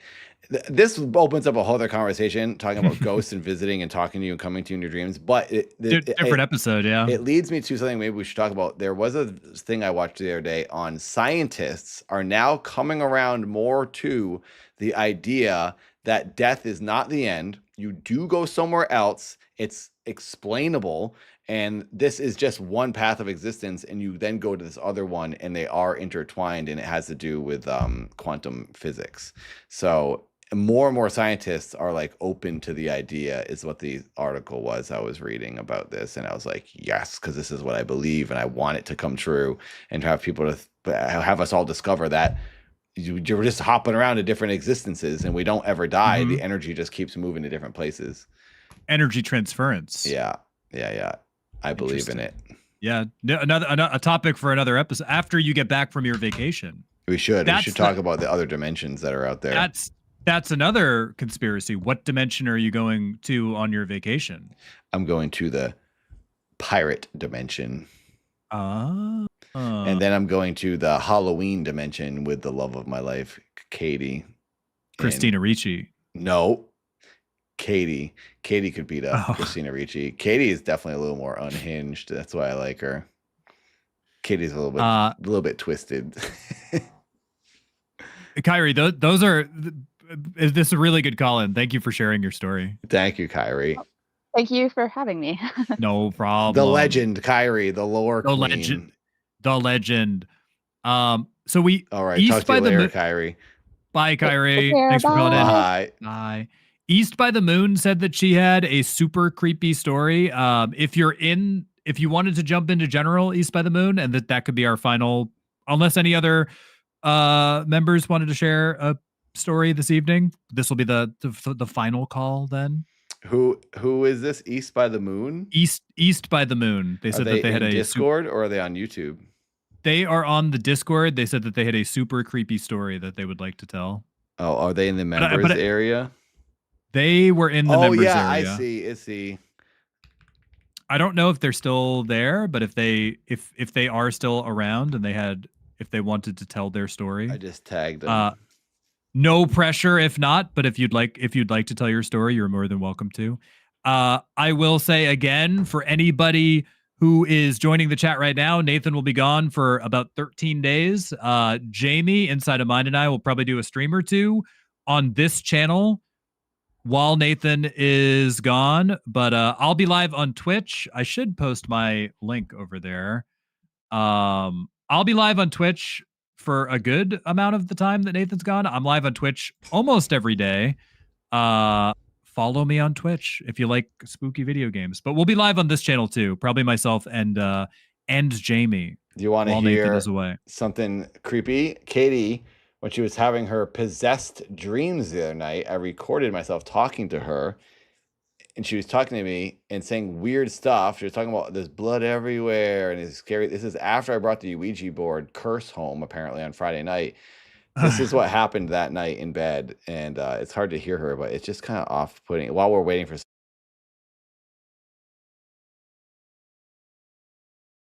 Nathan, you're muted. Did you not hear any of that I said? No, I think it got muted. I brought my hand up and I guess I touched the mic. I was trying to explain to you what I was about to play. I'm sorry. Oh, gosh dang it, I gotta say this whole thing over again. While we're waiting for East to call in, if East is gonna call in, I have a recording of Katie sleeping from that night I came home and I brought the curse home from the Ouija board on Friday night from the cemetery. And that is when I think Katie got possessed or has some sort of curse on her, because she was saying this, she had nightmares. She's talking about this blood everywhere. She was saying really weird stuff. And I have a recording of me talking to her. It's kind of hard to understand, but it's a bit off-putting. I forget. Okay, you're muted again. Stop muting. Every time I put my phone near it, my hand isn't even touching the mic. This thing is so sensitive. If you even put your hand near it, it mutes itself. It's so weird because I have a similar microphone, and if I put my hand here, it mutes it because it senses my hand. Or if I touch anywhere near it. You know what? I'm looking at yours. I have the older model, and mine has a physical button that I have to press to mute. Oh, mine is just you touch this light. Yeah, that's unmuted, way too sensitive. Unmuted. It's so sensitive. It keeps getting muted. Oh, yeah. Like I have a physical button that I have to press to mute it. Like it's like, and then it'll mute. I wish I had that. That's kind of like a dumb design. This is my cool mic. This is my cool mic that my fiance insulted my art design. I like this. It's a very nice microphone, but that is a problem for recording. It's like, why did they make it so sensitive? Yeah. All right, here's Katie saying weird stuff in her sleep. Gosh darn it, I lost it. Okay, here we go. You might not be able to understand much. Let's see. I feel so bad. What do you mean? She said it's so bad. I'm waiting for her to say something else. Eventually she speaks.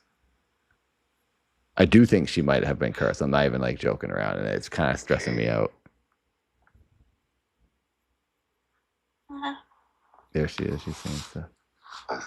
She was talking a lot, and she was doing just moving around. Hang on. Where is it? I told you everything. About what? Is it her asleep? This person, and you wouldn't even do anything about it. What person? The one who's attacking me. The one who's attacking me. Attacking you. And this is shortly after this. She looked up. She goes. She was like, freaking out looking at me.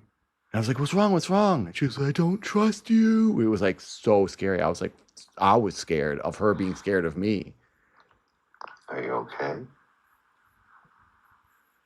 Yeah, I am. And she said, there's blood everywhere. There. I was there. This isn't good. She said I was there. Are they gone? There's someone else there. Oh. It's funny how she can talk to me when she's asleep. And she's at my mouth. Because I don't know her. I don't know her. They are. It's funny. I'm in her dream now. I'm affecting her dream, which is kind of interesting. Okay.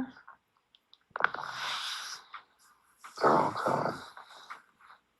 Creepy. Anyway, she was saying some weird stuff, and then she freaked out, and like I didn't have that on. I need to just film. I need to put a camera in the bedroom, but she won't let us do that. I want to just record her being possessed. Yeah, you should set up like a night well, I guess vision. yeah. I mean, if she was okay with that. Well, now she's like sleepwalking and going into the kitchen. I'm nervous she's gonna have a nightmare that I'm attacking her and she's gonna murder me. I do think I want evidence. Yeah, I do think the sleepwalking and the if she's never done it before, that is interesting. That she has mumbled and talked in her sleep since I've known her. I think she said she's done that most of her life. But the getting up now is different, and also these nightmare things very new. She never had these nightmares like this. It's definitely creepy. She wakes up like really scared. I think it's time for you to set up the night vision cameras. I need to like reverse this curse. Like I'm nervous that Richard guy. That was weird, dude. I was saying Richard and the name was spelled out Richard, and then there was a grave right behind me that said Richard, and I didn't see it until I left. That is I also just saw Inside of Mind, clip maker extraordinaire. Inside of Mind has a new it is creepy that you said this. Inside of Mind just made a clip about you channeling Richard. Oh, from the stream? He made a clip out of it. Oh boy, we got to upload that. I'll upload that for I'll have it go up tomorrow. But I'll have to preview this clip. Inside of Mind, clip maker, YouTube editor extraordinaire. Thank you, Inside of Mind. Thank you, Jamie. Thank you for being on the program. Rem Tum is saying they sucked her soul and a new entity has gained full control of her body. That's what if my fiance? Oh yeah, what if Katie's gone and this is just the demon? Evil Katie. This is evil Katie. Oh boy. I don't know. I think you gotta sage that apartment or something. Said Nash, she's fine. All right, the expert. Yeah, thank you. Yeah. Yeah. Nash, she's fine. I am nervous. I think we need to like give her that. She needs to boof the holy water. I told you that's the cure all for any sort of possession. You got to boof the holy water. Holy water enema is the only way to heal your possessed fiance. Everyone. Bingo. Mm-hmm. Well, I don't think we have any. I think that was it. Do we have any other? I think that looks like East by the Moon. Never mind. I was gonna make a gross joke. No, I won't do it. Well, I think we can. I think this was that is a certified odd clip. Yep. That you played of Katie. That was a certified odd. It was actually odd. I'm freaked out about it. So well, enjoy Tom and Jamie the next couple of weeks, everybody. I'll be back. I will be uploading to my Nathan channel. If you haven't seen it, I did a Confused Man full season 1. All 9 reviews are uploaded as one long video if you want something to play in the background on the Nathan channel. And I'm working on the Troll 2 video on the Nathan channel right now. Confused Man is gone. That's what I'm going to do all the time as my uploads. I'm not doing anything else for uploads anymore, honestly. Well, I'm going to do the 1985 video. I'm going to break down everything that happened in 1985. I'm working on that still. So just fun stuff on the Nathan channel. Nothing else. Back to the future. Back to the normal stuff that I used to do. And Odd Boys here all the time. So hang out with Tom. East by the Moon posted their story that we can read it. We'll read that. Paranormal. Okay. Yeah. Oh yeah, it's okay. We can read it. I'll read it. So East by the Moon said We were about halfway down the block from where we crossed over, and all of a sudden, all noise stopped. No crickets, no wind, no other background noise. Then we heard a deep banging sound coming from the house directly across the street from where we were walking. It was deep and repetitive, kind of like a drum. The banging was happening at a fairly even, quick speed. The best way I could describe it is that the drumming sound from the original Jumanji movie. So, like, can you picture that? The boom, boom, boom, boom. Like, I can picture it. The house and yard were completely dark. The banging didn't sound like somebody knocking on a window or door. It was almost like it was coming from deep inside the house. My husband and I were very creeped out, and Squeak turned his head. I imagine that's their. Oh, they were on a. I missed the first part. We took our dog Squeak out for their nightly walk a few nights ago. Usually we walk in between 9:30 and 10:30 at night, but time got away from us and we ended up going out closer to 11:30. We usually let Squeak decide where to walk, and he was fairly predictable route that lasts about 20 to 30 minutes, goes along the same streets. Our route was fairly normal. Squeak hates passing by this one house on the corner of an intersection about 6 blocks from our house. So he tends to cross the street there and continue walking. This is usually near the end of our route. We crossed the street and started walking back towards our house when we passed by a dark area of the street where all surrounding lights were turned off. No street lights, no house lights. So then that brings us to what I was saying here. So the drumming is happening from deep within the house. My husband and I were very creeped out, and Squeak turned his head towards the house and started growling, pulling on his leash like he wanted to get away from there. Then we started to fully pass the house. All of a sudden, we heard what sounded like footsteps coming from the direction of that house and running across the street. The street towards and stopped right in front of us. It was unmistakable. The sound of shoes hitting pavement right towards us. Oh my gosh. We looked around to try and explain it as somebody nearby, and the sound was just echoing, but we did not see anybody anywhere. My husband and I were both noticed that our phones had shut down. They were both on when we started our walk, and neither of them were remotely close to being low at battery. And we do not know what shut them off or why. But nothing we were doing would turn them back on. They would not power back on until we were about a block away from our house. Needless to say, we booked it away from that house, and Squeak would not stop watching it over his shoulder or growling. Our dog will not go anywhere near that street since that encounter. We do not know what happened or why, but we cannot explain it as something other than a ghost or other spirit. But whatever it was not friendly. Oh, man. That is very, very creepy. Thank you for sharing that story. Very, very much East by the Moon. That's crazy. Yes, stay away from that house. Wow. That's a good one. Yeah, stay away from that house for sure. That's very good. The footsteps, I like that. That's messed up. And I do think that they do say that animals can sense unseen dangers and animals can like detect supernatural stuff. They say that animals and children can like see stuff that adults can't see. So I do believe that there's something there. Like your dog Squeak could have seen something that like we couldn't see, but you heard it. You heard something coming towards you, but you couldn't see it. And it sounds like your dog was trying to protect you from danger. Stay away from that house. Yeah, for sure. Thank you for sharing that story, though. That was a good one. East. Well, I think that is a good way to end the show this evening. Yeah, for sure. I like ending on the stories, the calls. We got to do more calls from the members. If anyone has anything paranormal happen to them or just odd, strange, let us know. I'm still waiting to. I reached out to a couple of friends who said they had stories, but I think they forgot about me. I'm gonna try to get in touch with them again, see if we can get some more calls. I like the calls. Mm-hmm. Well, thank you everybody for tuning in to another exciting edition of Odd Boys TV. Nathan will be back in 13 days. Yeah. But again, Inside of Mind and I will probably do a show or two while Nathan is gone. I'll be live on Twitch. Jamie, Inside of Mind, is live every Sunday on his Twitch, which is just Inside of Mind. and he's on this show as our European correspondent so often of the paranormal. He's our European correspondent. Every time we do a European episode, we're gonna have Jamie on. So Jamie will be on again soon, but I'll probably do something with him a little bit sooner while Nathan's away. Yeah. Keeping the channel active. Watch the videos, watch the shorts. Thanks for being here. Thank you, everybody. We'll see you. I'll see you soon. Nathan will see you in a couple weeks. All right. I'll see you guys later. I didn't mean to click that away so fast. All right.